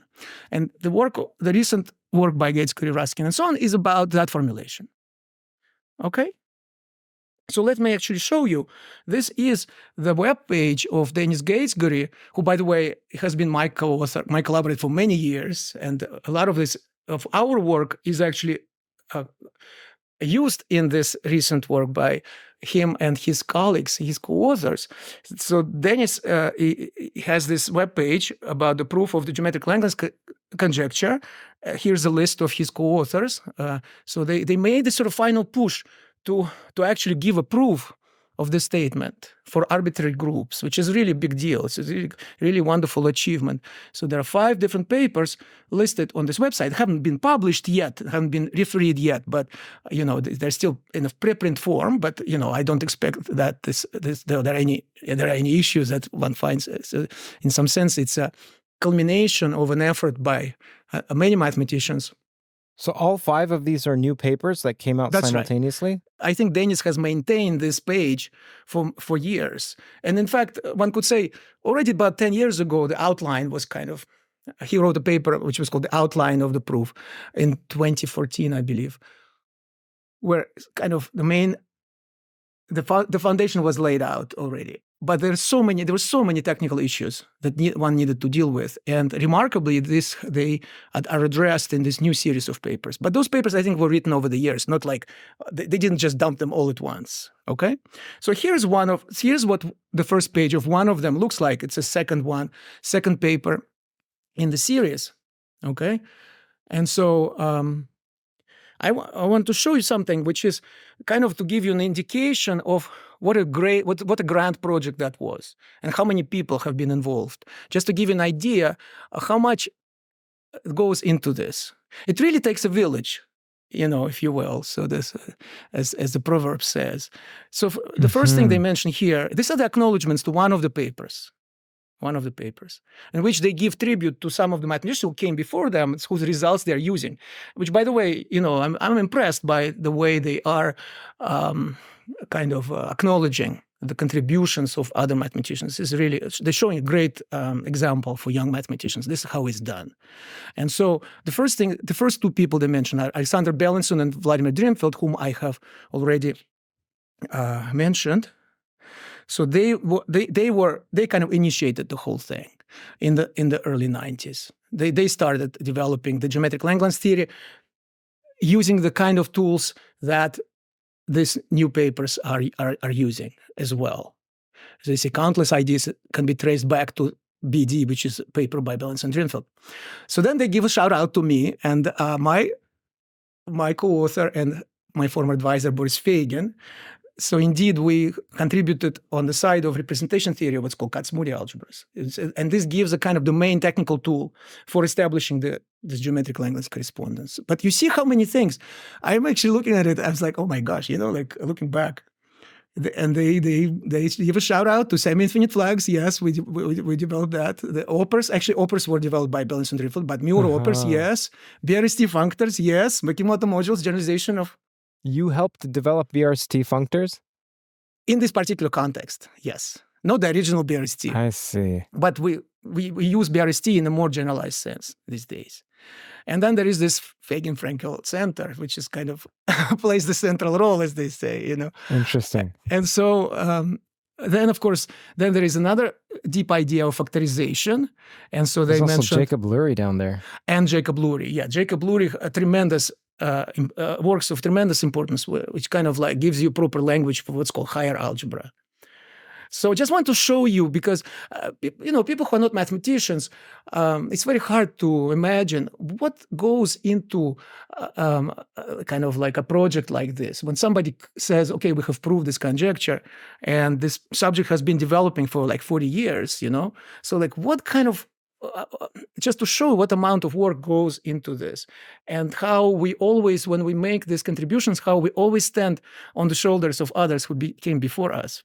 In this case, actually, Denis Gaisguri and I actually wrote 8 papers together on this subject closely related to this Kac-Moody algebra at the critical level, which give the tool for the establishing of geometric Langlands correspondence. So in fact, some of those are important in this series of papers. So I have been involved in this project, and up until, you know, a few years ago, when I switched to this new version, which is the function theoretic version called the analytic Langlands correspondence. But I'm very pleased and impressed that my friends and colleagues have been able to push this through, bring it to completion. Now, this hasn't been published yet, so in principle, in mathematics, we say, okay, well, until it has been published in a journal, properly reviewed, and so on, we cannot say that it's finished. But I have all the confidence that the proof is correct. And it is indeed a very essential achievement, because, as you see in the subject, there are a lot of statements which are conjectural. And so every time you have somebody actually proving something, giving a proof, it's important. It kind of lifts all boats in some sense, because it gives us confidence that what we're doing is right, that our general sense, our general understanding, our general intuition are correct. So that's one of the consequences of this series of works by Denis Gaisguri, Sam Raskin, and others. All right? So then I also want to show you the first page of my recent paper with Pavel Etingov and Dave Kashdan about the analytic Langlands correspondence, you see, which was recently published in this journal. And it was actually a special issue in honor of a wonderful Italian mathematician, Corrado De Concini. You mentioned writing screenplays earlier. Fun fact, Corrado De Concini's father, Ennio De Concini, was a famous filmmaker, Italian filmmaker. Right. He actually got an Oscar. He co-wrote a screenplay of a film, Divorce Italian Style. Divorce Italian Style, 1961, with Marcello Mastroianni. And he received an Academy Award with his co-authors for the screenplay. Anyway, it's just a kind of an interesting connection to film. Yeah, and what was his son's contribution to this? So there was this paper appeared in a volume, in a issue of a journal, Pure and Applied Mathematics, in honor of his 70th birthday. So we dedicate the paper to him with admiration. He's a great mathematician, great human being as well. So there is this other thread. In addition to geometric Langlands correspondence, there is now this analytic Langlands correspondence. It doesn't mean that it supersedes, just to be clear, it doesn't mean that it's better than the other one. It's different, and the two are connected, so they complement each other. And I will comment more on that as we proceed. All right? Sure. The Langlands would probably say this one's better. So the Langlands would say it's better. Yes. So, this is what happened. It's like, I mentioned in part 1 that I collaborated with Langlands. Yes. Yeah. We wrote a paper together. And this was about from 2008 to 2010. And I spent a lot of time talking to him. And then our work was not in the geometric Langlands correspondence. It was more traditional one, but for curves over finite fields mostly, as well as number field case. With another mathematician, by the way, Ngo Bao Chao, who is a professor at the University of Chicago. But during this time, I spent a lot of time talking to Langlands, and he kept asking me, what is this geometric thing is about? What is this about? What is this geometric? What are these sheaves? How do they fit? And so on. And I tried to explain. And the result of it was that he hated it. Okay, so I'm sorry to say, Wait, so but it wasn't that he couldn't understand it, it was that he understood it but didn't like it? he didn't like it. He said this is totally extraneous to the subject. These shifts have no place. There has to be a function theoretic version. He even went as far as saying during his talk at the Abel Prize symposium, not symposium, but it was kind of acceptance speech after he said that they might as well remove my name from geometric correspondence. I don't want it to be I want to be connected, which I think is a little too much, because it is really, to me, geometric language correspondence is right. It has a place in this general overarching theory, but different mathematicians have different tastes and they have different styles. This is the reason why I'm sharing with you these stories, is to show you what a robust dialogue we have with each other. That even though we respect each other tremendously, as practitioners and as human beings, there is a lot of disagreement from time to time about which direction to take, which subject is more interesting than other, and so on. So in this case, here's Langlands. He's in his 80s, right? And so, but he's still very full of energy. And he's like, no, I don't like this shift theoretic formulation. There has to be a function theoretic formulation, which, by the way, at that time in the subject, nobody believed, pretty much nobody believed it. And he tried to do it by himself. He couldn't. But the fact that he pushed for it, it really inspired me and my co-authors to try to do it. And it turns out, indeed, that it was possible to do. I should mention, as I mentioned, there was Jörg Teschner, was another mathematician in Hamburg, a mathematical physicist, who tried to do something similar. There was another Russian-born mathematician who works in France, Maxim Kontsevich, who considered that in special case, and so on. So it's not like we were the only ones who did it, but we did it systematically and as a kind of really a branch of the Langlands program, which is what we called the analytic Langlands program. Now, is that the same Kontsevich who generalized mirror symmetry to homological mirror symmetry? Yes. So Kontsevich is a very brilliant mathematician who has worked in many different areas and made very important contributions. But at some point, he got interested in the Langlands program, and so he tried to do kind of what Langlands was suggesting. It didn't go very far, but he did come up with a few calculations in some special cases, which we kind of see now from our perspective, where we have this general theory that this is a special case of what we are considering as the analytic Langlands correspondence. Got it. Yeah. So let's move on, and let's talk about. Since we're talking about people, so I wanted to actually pay tribute to two giants who have influenced the subject. One of them is Israel Gelfand, who died in 2009. He was a patriarch of the Moscow Mathematical School, world famous. Mm-hmm. And the other one is Yuri Manin, who actually died last year, in January of last year. And he had his own mathematical school. It was a little bit smaller than Gelfand's, but they were closely connected, and they were extremely influential, not only in the Soviet Union, but all over the world. And I want to mention them because in many ways, all these ideas that I'm going to talk about that have to do with the Langlands correspondence for Riemann surfaces, both the geometric formulation and the analytic formulation, in some ways can be traced to these two giants, Gelfand and Manin. So, for example, Bellinson and Drinfeld, these two mathematicians who are perhaps most responsible for these developments, were his students, you see, of Yuri Manin.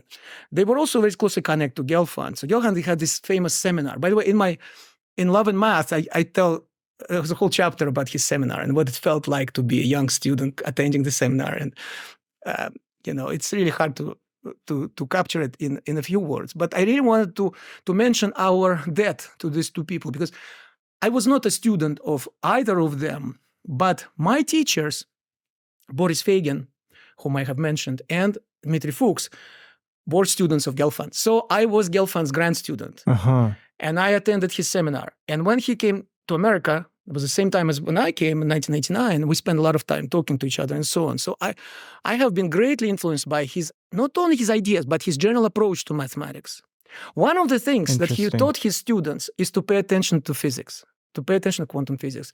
He was always attuned to to the relationship between representation theory specifically and functional analysis and quantum physics. And he obtained some absolutely foundational results in this area. So it's kind of some of them at the level of von Neumann, So there is this famous Gelfand-Naimark theorem about C-star algebras and so on. So but he worked in so many different fields. He also worked with computer scientists. He worked with biologists. He was really a Renaissance man.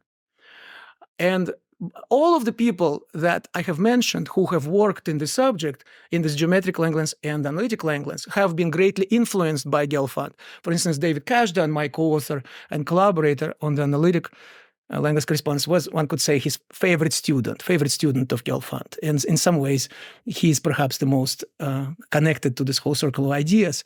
My other co-author, Pavel Letingov, was a student of Gelfand as well, to some extent. But also Yuri Manin played a great role. So I think his ideas also kind of like between the lines, between the formulas, between the ink of all of these papers. Interesting. And now I wanted to also cite this quote from a book by Yuri Manin. This book is called Mathematics and Physics. He was also someone who has contributed to not only to mathematics, but also to quantum physics, quantum field theory, gauge theories, and so on. A very beautiful quote. What binds us to space-time is our rest mass, which prevents us from flying at the speed of light, when time stops and space loses meaning. In a world of light, there are neither points nor moments of time. Right? Because light travels with the speed of light. So light is everywhere and everywhere. So even being woven from light would live nowhere and nowhere. And then he says, only poetry and mathematics are capable of speaking meaningfully about such things. Interesting. All right, but now let's get down to it. So what are we doing? We are now discussing the Langlands correspondence for Riemann surfaces. And what I want to explain is how actually we come up with a formulation for Riemann surfaces. In the first place, in what sense is it connected actually to the original formulation of the Langlands correspondence or Langlands program in number theory? And the first thing to observe is that what is the most important object in number theory? It is the field of rational numbers, most important number field. So Sure. Everybody's familiar with integers, right? Integers are whole numbers, both positive and negative. And then we have fractions. A over B, where A and B are relatively prime integers and B is non-zero. So these fractions are called rational numbers, and they form what mathematicians call a field, which is denoted by Q. To say that it's a field is simply to say that there are two operations that we can do with rational numbers, addition and multiplication. And these two operations satisfy certain properties. Right? Right. So now that's what happens in the number field. Remember, I'm talking here about the André Weil Rosetta Stone. Right? So in Rosetta Stone that I mentioned earlier, there are three different areas of mathematics. One is number theory, the other one is so-called curves over finite field, and the third one is Riemann surfaces. So I'm starting by giving a more precise explanation of what the analogy is between them. To explain this analogy, we have to look in number theory at the field of rational numbers. The analogous object in the second area is a function field. And here's what it looks like. We have to fix a finite field. Remember, we talked about arithmetic modulo prime number, where we have only numbers from 0 to p minus 1. With p taking us back to 0, then p plus 1 is 1, and so on, right? We have addition and multiplication here, modulo p, which also satisfies the same properties as addition and multiplication in rational numbers. But the analogy is not between q and fp. The analogy is between q and what's called fp of t, where we are considering fractions like so, where f and g are polynomials with coefficients in fp. Okay. You see. So let me explain this a little bit more precisely. So rational functions valued in FP? that's right. So you see, let me do kind of a divided this in two parts and explain it as a kind of a translation between two languages, highlighting the objects which are analogous to each other. The first thing to start with on the left-hand side, left-hand side has to do with number theory. We have the set of integers, right? So you have like, -1, 0, 1, 2, and so on, right? So the analog of this is what's called FP of t, which is where the t is with square brackets, which is all polynomials over FP. So what does it look like? So for example, you can have polynomial, so you have a0 plus a1 t plus a2 t squared, and so on, plus some an t to the n, where each ai is an element of FP. You see, so it's a very similar concept to what we study, I suppose we all study in school, polynomials with real coefficients, right? So a typical such polynomial would have this form where a0, a1, and so on is a real number. But now we're considering these expressions where each coefficient is an element of this finite field FP. You see?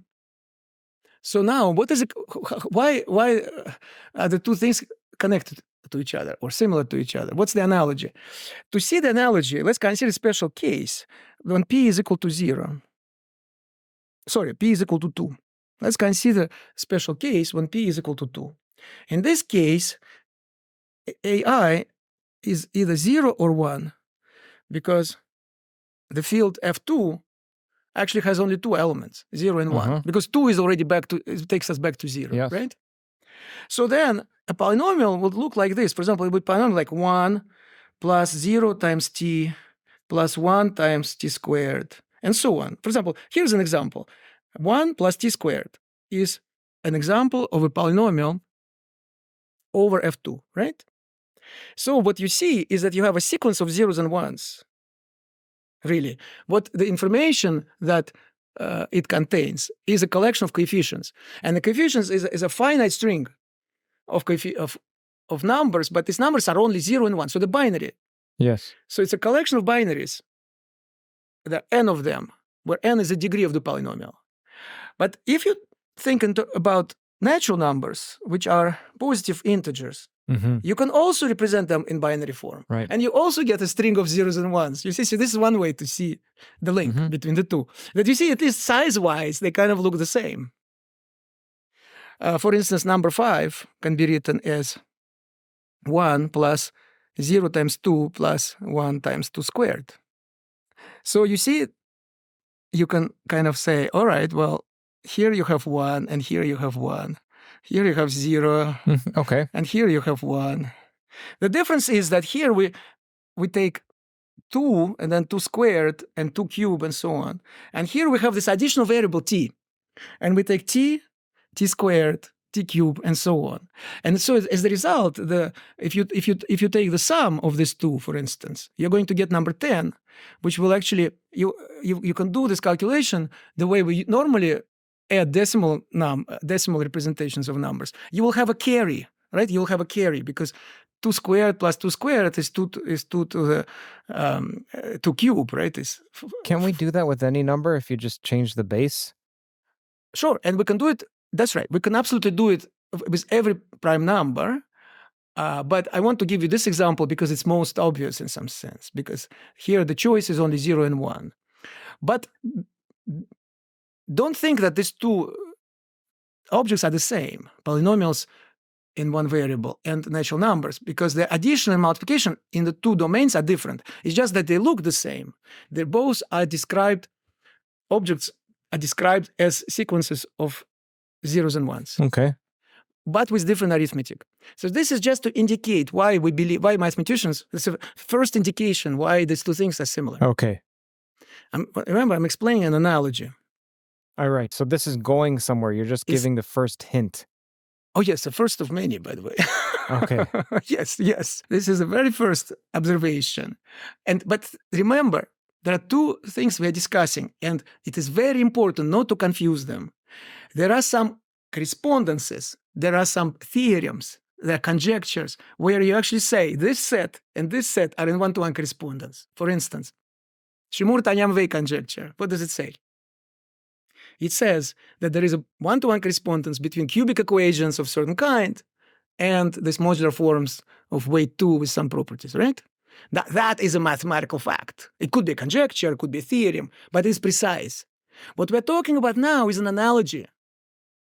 There's no precise statement here. It's an observation that these two fields are very similar. In this case, well, so far it's not fields, it's rings, because we are talking about this ring and actually this ring. But then we say, what is Q? Q consists of all ratios of these guys, right? Where A and B are in Z. And what is FQ of, so here we have polynomials, but now we also have rational functions, or it consists of ratios of two polynomials. Do you see the analogy? Mm-hmm. Here you have ratios, and here you have ratios. Ratios of what? Here of, let's say, natural numbers, which can be written, expanded in powers of 2, or a general prime number.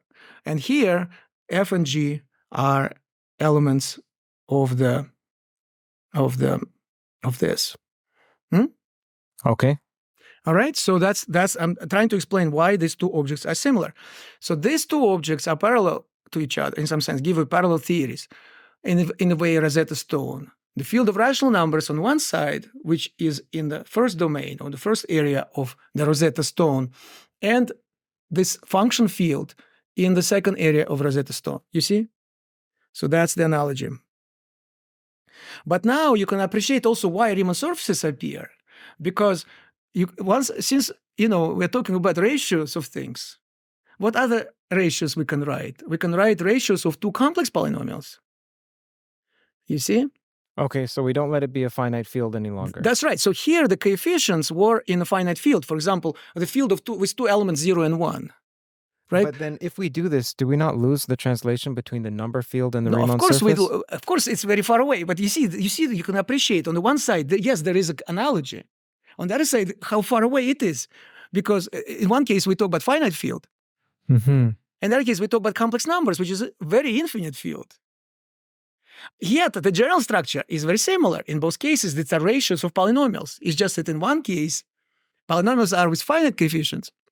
In the other case, it's polynomials with complex coefficients. But it does look a very tenuous analogy at first glance, you see. Yeah, so far it looks like the stereotype of the erratic putting papers on the walls and finding connections and okay, sure, okay. There's some resemblances here, but what's the point? Where is this going? What's the upshot?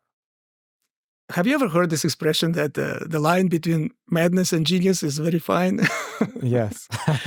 But see, this is why it is important that at the end of the day, we actually come up, we actually not just being wishy-washy, like the way I have been in the last few minutes, but when we actually come up with hard facts, with hard theorems, and then we prove them. That's the beauty of mathematics. It combines both the intuition, which sometimes looks like the ramblings of a madman, and then hardcore mathematics. All right. You see? But you cannot get to the hardcore mathematics without being a little mad. Without saying, you know what, being a little, there's this famous quote, which I use sometimes from Alexander Grothendieck, whom we have mentioned, that he said, discovery is a privilege of a child who is not afraid to look like a fool.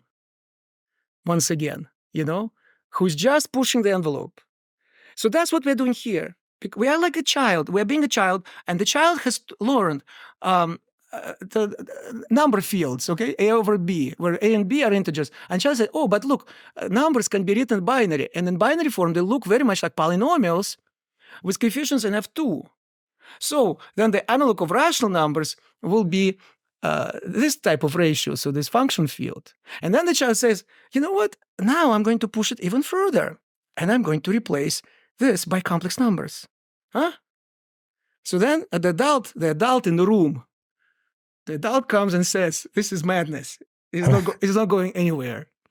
And then, yet in 50 years, following this path and being courageous and not being afraid to push this envelope, we come up with some ideas that we can actually prove. That's progress. That's how progress is made in mathematics. All right, so now I'm talking about the objects that we have. So these are the first examples. And it looks a bit tenuous, I agree, but bear with me. There is going to be more. So what are more general fields? So far here, we only consider rational numbers. But then there is more, because, for instance, square root of 2 is not rational, right? So square root of 2 cannot be written as a fraction of two integers. So then we obtain more general fields, which are called number fields, by adjoining to the field of rational numbers solutions of polynomial equations with rational coefficients, such as square root of 2, or the famous I, square root of -1. The analog of that in the second, again, remember, in the second domain of the Rosetta Stone is a more general function field. So here we talk about just rational functions, the ratios of polynomials. By the way, here, the corresponding Riemann surface, guess what it is? It is actually a sphere. This field is a field of rational functions on the sphere, the simplest Riemann surface. But now we are considering more general Riemann surfaces. So for instance, if it can be a Riemann surface given by this equation, but over complex numbers. And that's an elliptic curve. So it looks like a torus. Now, here is one thing that I want to explain, which is that we have already encountered curves over finite fields before. But what we did, we actually looked at this equation, but over Fp for all p. And we only were interested in one aspect of this equation, namely the number of solutions. And now we are considering something similar, but very different, because now we fix the ground field. We fix, for example, F5 or F7. And we are considering this equation only over F5 or only over F7. But we are considering not the number of solutions of this equation. We're actually considering the analog of the field of functions on the what's called projective line in this case. This is going to be a field very similar to the function field that we considered before. So instead of rational functions like so, we will have something more complicated, which will be related to this elliptic curve, you see? But this elliptic curve is now defined over finite field, whereas we can replace now our ground field, let's say F5 or F7, with the field of complex numbers, and then we get a Riemann surface, because the set of solutions of this equation over complex numbers is going to be exactly the set of points of Homer Simpson's favorite Riemann surface. Surface of a donut. More precisely, without the point infinity. We should also add the point infinity. Then we get the entire donut. More precisely, the surface of the donut. Okay? So that's the fields in general. These are the parallel things. So the theory should develop in parallel on parallel tracks, where the role of a finite extension of the field of rational numbers will be played by the function field of a curve over a fixed finite field, or the function field over Riemann surface. Okay. All right. Next, we have Galois groups. In number theory, we consider the group of symmetries of what's called the algebraic closure of a number field, such as the field of rational numbers, or the field Q of square root of 2, when we adjoin square root of 2 and so on. In the case of curves over a finite field, we consider a group of symmetries of the algebraic closure of the function field of this curve that I discussed on the previous slide. And likewise for a Riemann surface. But for a Riemann surface now, there is a new way to interpret this Galois group. Namely, we interpret it as what's called the fundamental group of this Riemann surface, which is denoted by pi1 of x. So let's talk about the fundamental group and how it is connected to Galois groups. So again, I'm going to make a... So by the way, what I'm explaining now is basically, I would say every first-year graduate student in a good math department should know this. Great. So it's not something advanced at all. It's kind of like bread and butter. So this is an analogy which is well established by now. Granted, in 1940, that's what Andrei Weil explained. Well, I explained much more because this is just the first steps. This is the first baby steps of the analogy. But to get further, you have to kind of grasp more clearly what the objects are. So in here, for instance, you can have a field of rational numbers. So again, on the left, I'm going to have number theory proper. On the right, I'm going to have curves over finite fields or Riemann surfaces. So here you have the field of rational numbers, which sits inside the field of rational numbers with square root of 2 adjoint, right? So here, what are the elements here? They have the form alpha plus beta times square root of 2, where alpha and beta are rational numbers, right? So then you notice that there is a symmetry. There is a symmetry of this field. Let's call it sigma, which sends square root of 2 to minus square root of 2, and vice versa. Under the symmetry, this element goes to alpha minus beta times square root of 2. You see? So the reason why this is a symmetry is that the square root of 2 is a solution of the equation x squared minus 2 equals 0. We can all agree on this. In real numbers. Yeah. But so is minus square root of 2. So in fact, this equation is a polynomial equation of degree 2. It has two different solutions. One of them is the square root of 2, and the other one is minus square root of 2, which shows you that square root of 2 and minus square root of 2 are like two wings of a butterfly. They kind of exist on equal footing, and therefore exchanging them gives you a symmetry of the field. I talk a lot more about this, by the way, in the early pages of Love and Math. So when I introduce groups and so on. So again, we only have so much time. But if people wish to learn more and are looking for a source, so that's one possibility. Because, like I said, most of the things that we're discussing actually are. I try to explain it in a written form in Love and Math. So that's the situation on the number field side of things. How does it generalize to the case of function fields? Here, instead of Q now, we will have something like Fp of t, right? So that's what we discussed. And so what's the analog of this type of symmetry? And this symmetry, by the way, is an example of an element of a Galois group. This Galois group appears as a group of symmetries of this field, which preserve the structure of the field. So now here, the analog is, suppose you take square root of t. You see? It's actually very similar. No? Here you take square root of something which does not exist in the original field because square root of 2 is not a rational number. But now you take the square root of t. T is your variable here. It's square, it's not present. But you can enlarge your field by adjoining square root of t. And then you have a very similar situation because an element of this field is going to be very much like an element of this field with square root of 2 replaced by square root of t. And there is again this automorphism, the symmetry, exchanging square root of t and minus square root of t. So again, you have a switch. Square root of t and minus square root of t are like the wings of a butterfly. And exchanging them gives you an element of the Galois group, the group of symmetries of this larger field. So now do the same for complex, in the complex case. Again, you can take a square root of t. And again, you have a symmetry exchanging. And now, why there are two square root of t and minus square root of? Same reason why square root of 2 and minus square root of 2. They are solutions of the same equation. And here also they are solutions of the same equation, but the equation instead of x squared minus 2 equals 0, it's going to be x squared minus t equals 0. It's an equation that you can write using the available means. Available means are elements of this field, likewise here, the field of rational numbers. You see what I mean? And you adjoin new elements by adjoining solutions of such an equation. Okay, so that's how the Galois Yes. groups work.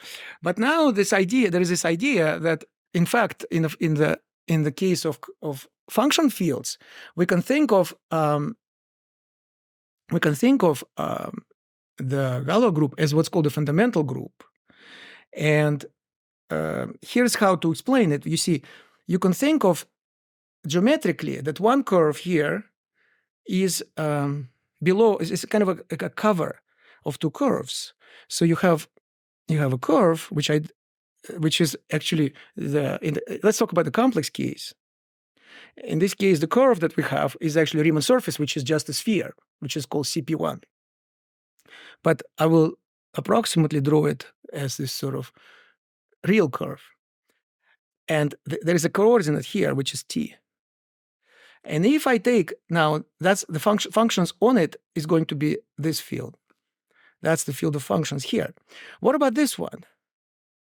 This one will correspond to what we call a cover, where you have two branches now with coordinates square root of t and minus square root of t.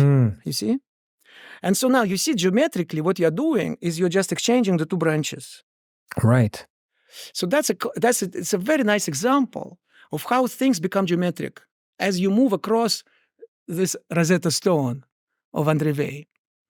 Things that were algebraic, like here, here we're talking about some algebraic equation, and we have two solutions, square root of 2 minus square root of 2, and so on. It's not clear what kind of geometry we can talk about here. But now we are talking about functions on a Riemann surface. I have now moved 2 steps from number theory to Riemann surfaces, jumped over the curves over finite fields, and I am now squarely in the Riemann surface world. So this field is responsible for the simplest Riemann surface, which is the sphere, the projective, what's called CP1, projective line, complex projective line.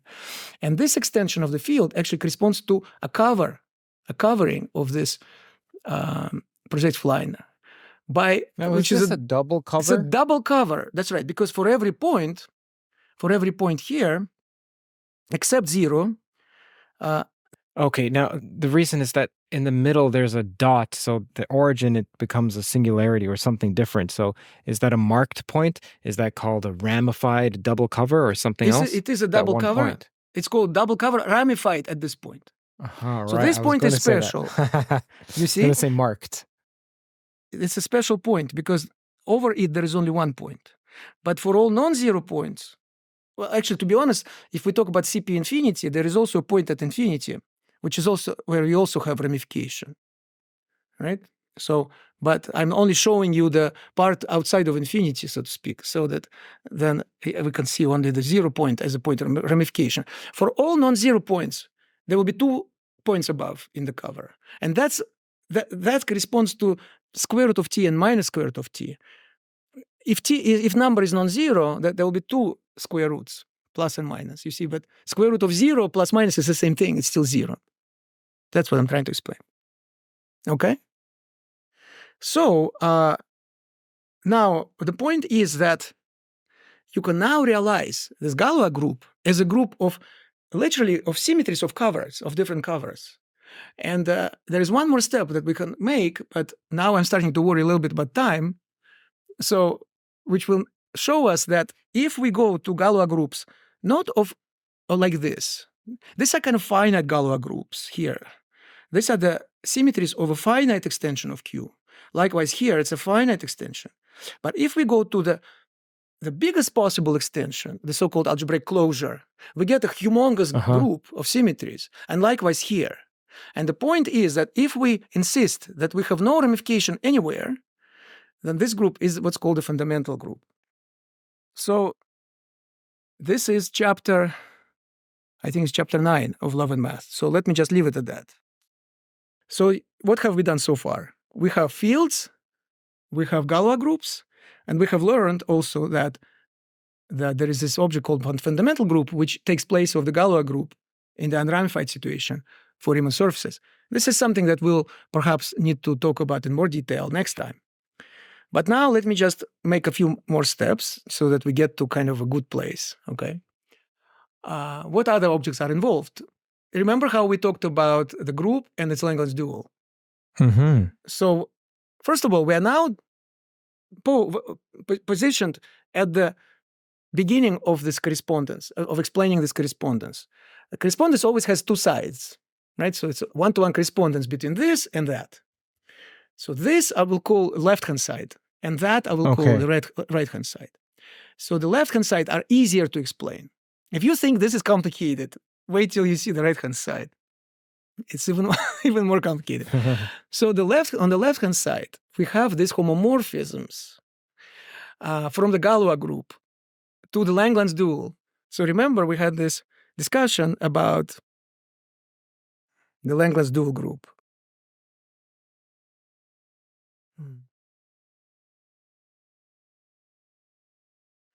This it appears on the left-hand side of the correspondence, which we're discussing now. And we have to consider this homomorphism from the Galois group to the Langlands dual group, both for number fields and for function fields. But for Riemann surface, we now have a replacement for the Galois group called the fundamental group, denoted like so.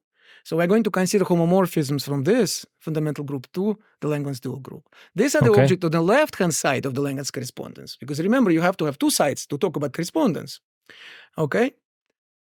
And this is so we made a lot of progress. We now know what are the objects on the left-hand side. And now we want to relate them to something else.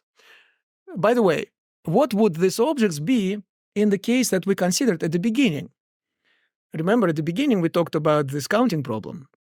So the objects on the left-hand side of the counting problem were those numbers of solutions of the cubic equation modulo primes. But behind those numbers stands some homomorphism from the Galois group to the group GL2, which is in this case the Langlands dual group. So in other words, the objects on the left-hand side, which I have presented as numbers of solutions of a cubic equation, can be realized in a different language. They can be realized as homomorphisms from the Galois group of the field of rational numbers to the group GL2 of a certain kind. So every elliptic curve gives you such a homomorphism. You see, so now we are using a different language, which is not specific to counting problem, but which can be generalized to much more general case of the Langlands program. Okay, can you please explain this again? Because let's say you're given an elliptic curve over Q, and then you map that to what? To a morphism from the Galois group over Q to some reductive group. So that to me is like a map to a map. In this case, you have the Galois group of Q. So the special case, right? So the special case. In this case, F is Q. So you have the Galois group of Q. And it maps to GL2.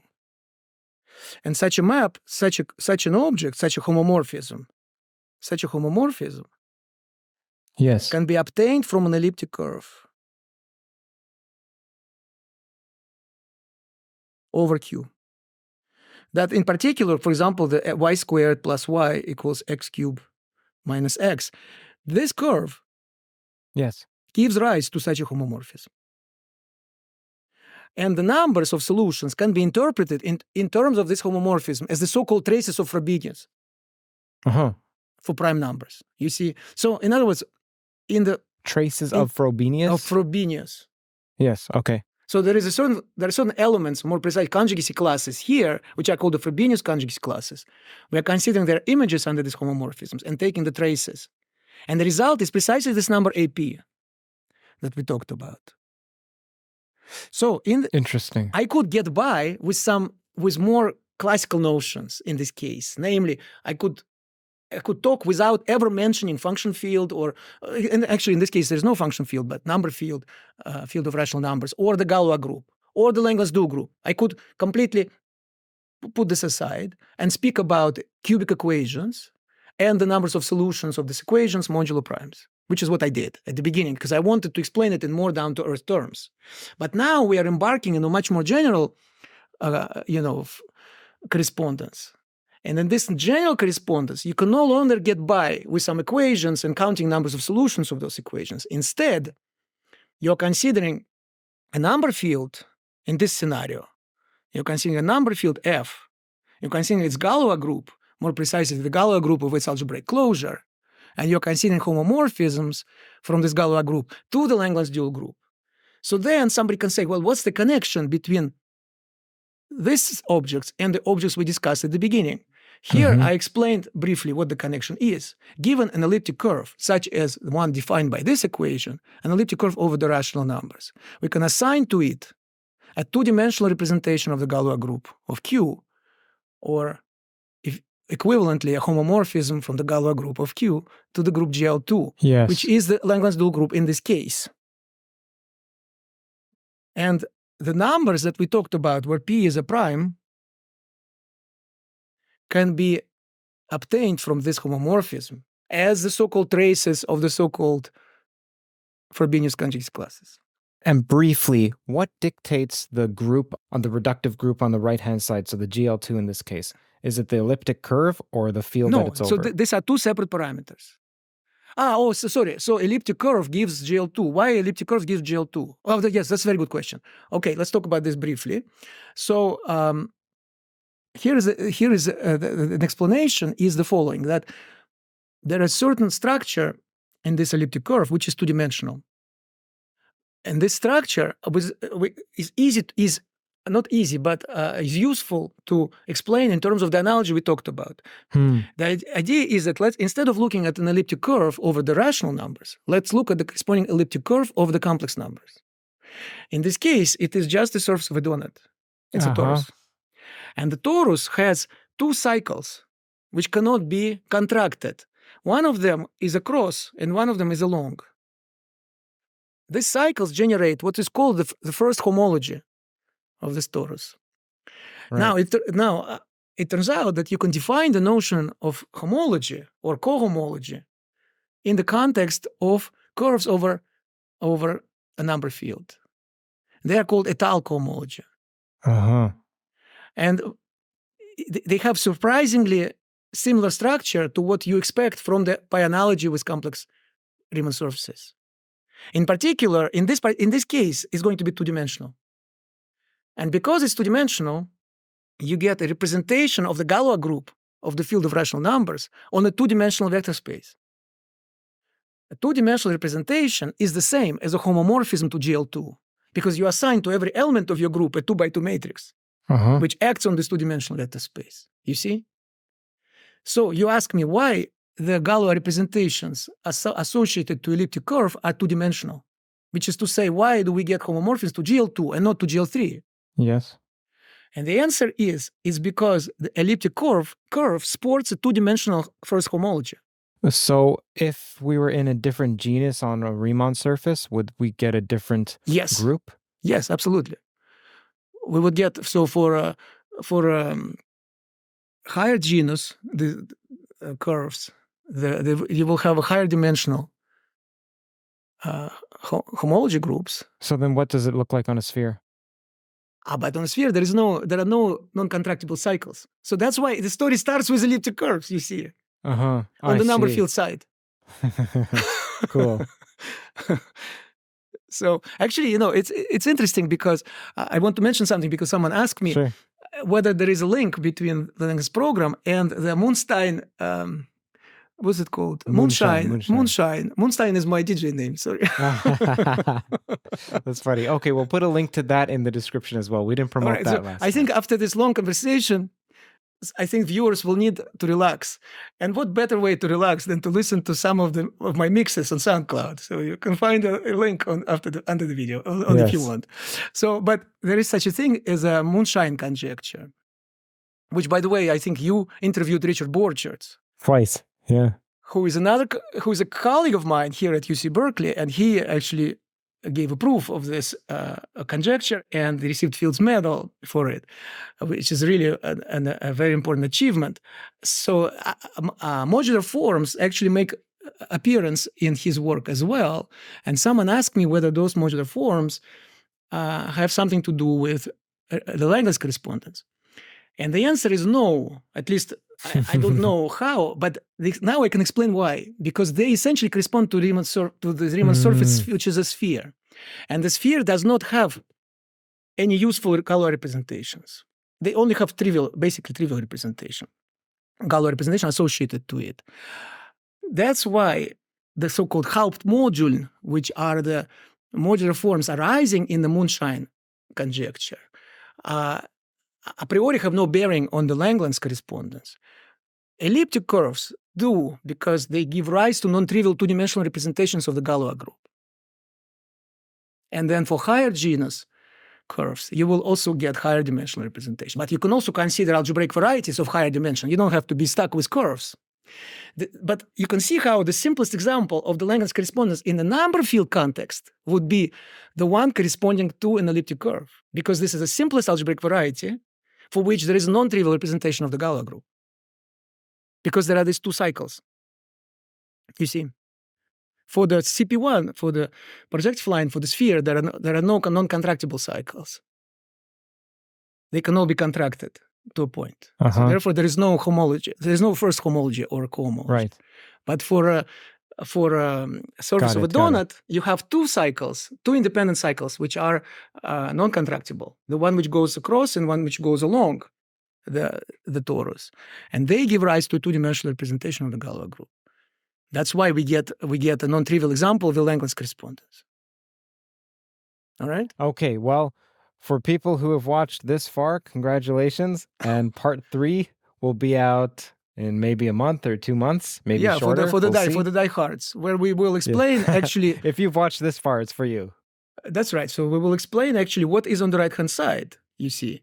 And so, by the way, maybe I just give you a kind of a teaser. So in the number theory context, these are the automorphic functions, which are the generalizations of modular forms. In our basic example, right? In our basic example, what corresponds to the elliptic curve on the left-hand side is a modular form on the right-hand side, right? In our example. But in general, for a general Galois representation, you will have automorphic functions for the group G. Here you have the Langlands dual group. Here you will have the group G itself. And then for curves over a finite field, there will be something similar. But here already, they will have a nice geometric interpretation as functions on what's called band G. And this I will explain next time. But now the punchline is that for a Riemann surface, now there are two versions. In the analytic Langlands, which is this recent work by Pavel Letingov, David Kazhdan, and myself, we have functions on band G.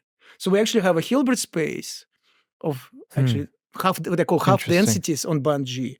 And we have some commuting operators, which are the analogs of the Hecke operators of the classical theory, as well as some differential operators, which are actually very similar to the kind of Schrödinger operators and higher order differential operators. And so there is a well-defined spectral problem where you can talk about the eigenfunctions and eigenvalues of those operators. They commute with each other, so we can see the joint eigenfunctions and the corresponding eigenvalues, which are given in terms of the Langlands dual group. So that's one formulation. But in the geometric Langlands correspondence, instead of functions, you consider sheaves. So instead of the Hilbert space of functions, or more properly, half densities on band G, you have a category of sheaves of a certain kind on band G. And it is what the object on the right-hand side. So we will, next time I will explain what this moduli space of G bundles is, what those are, functions versus sheaves, vector spaces versus categories, and Langlands correspondence as a Fourier transform. Okay. All right. So then we'll have a rough formulation of both stories. Maybe this question will take longer than 30 seconds to answer, but if you go back, keep going back to where you introduced band G. So over here, the continuous functions are a sheaf. So on a space, continuous functions are an example of a sheaf. So why is it so difficult for Robert Langlands to accept sheaves when he's putting forward functions, but functions, continuous functions, for instance, are the prototypical example of sheaves? But let's be careful. A sheaf is not one vector space. It's a vector space attached to every open subset. It's a much more sophisticated object. So a function is actually a rule which assigns a number to every point. But a sheaf assigns a vector space to every point. You see? So it's a much more sophisticated object. So what you're saying is there is the space in your example. There is a space of all functions on a given space. Right. That's a vector space. Each object is a function on the entire space, which is a rule which assigns to every point some number, be it real number or complex number, and so on. But there is also a notion of a sheaf of functions, which is an object which assigns to every point a vector space of what's called the germs of functions in the formal neighborhood of this point. It's a much more sophisticated object, even though the word functions is used, but the object itself is much more sophisticated, where instead of a number assigned to a point, you have a vector space assigned to a point. That sounds like it's not much more complicated. Sure, you're dealing with higher dimensional spaces, but still. Well, how about this? Number 5 versus 5-dimensional vector space. I think it's way more sophisticated. In a 5-dimensional vector space, you have how many vectors? You have continuum of vectors, you know? Sure. And now on the other side, you have number 5. So a given function will have a value 5 at a given point. A given sheaf will have a value which is a 5-dimensional vector space. Yes, way more complicated. Way more complicated. Right. Okay, thank you, Professor.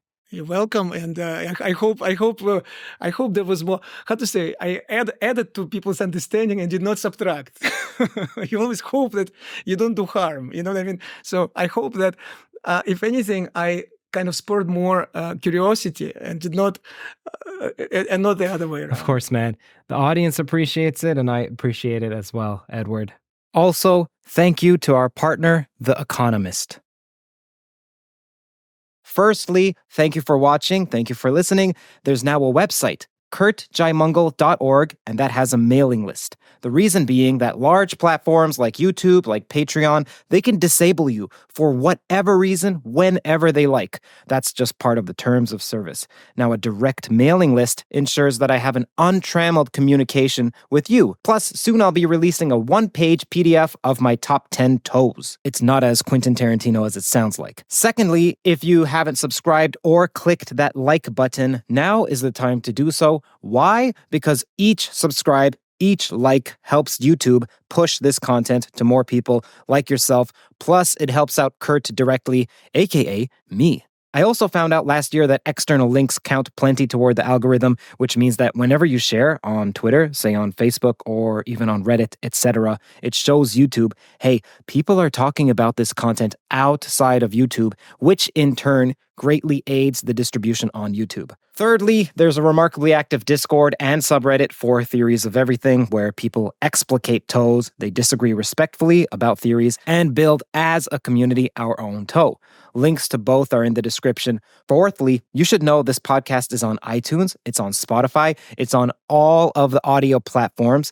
All you have to do is type in Theories of Everything and you'll find it. Personally, I gain from rewatching lectures and podcasts. I also read in the comments that, hey, toe listeners also gain from replaying. So how about instead you re-listen on those platforms like iTunes, Spotify, Google Podcasts, whichever podcast catcher you use. And finally, if you'd like to support more conversations like this, more content like this, then do consider visiting patreon.com/kurtjaimungal and donating with whatever you like. There's also PayPal, there's also crypto, there's also just joining on YouTube. Again, keep in mind, it's support from the sponsors and you that allow me to work on Toe full time. You also get early access to ad-free episodes, whether it's audio or video. It's audio in the case of Patreon, video in the case of YouTube. For instance, this episode that you're listening to right now was released a few days earlier.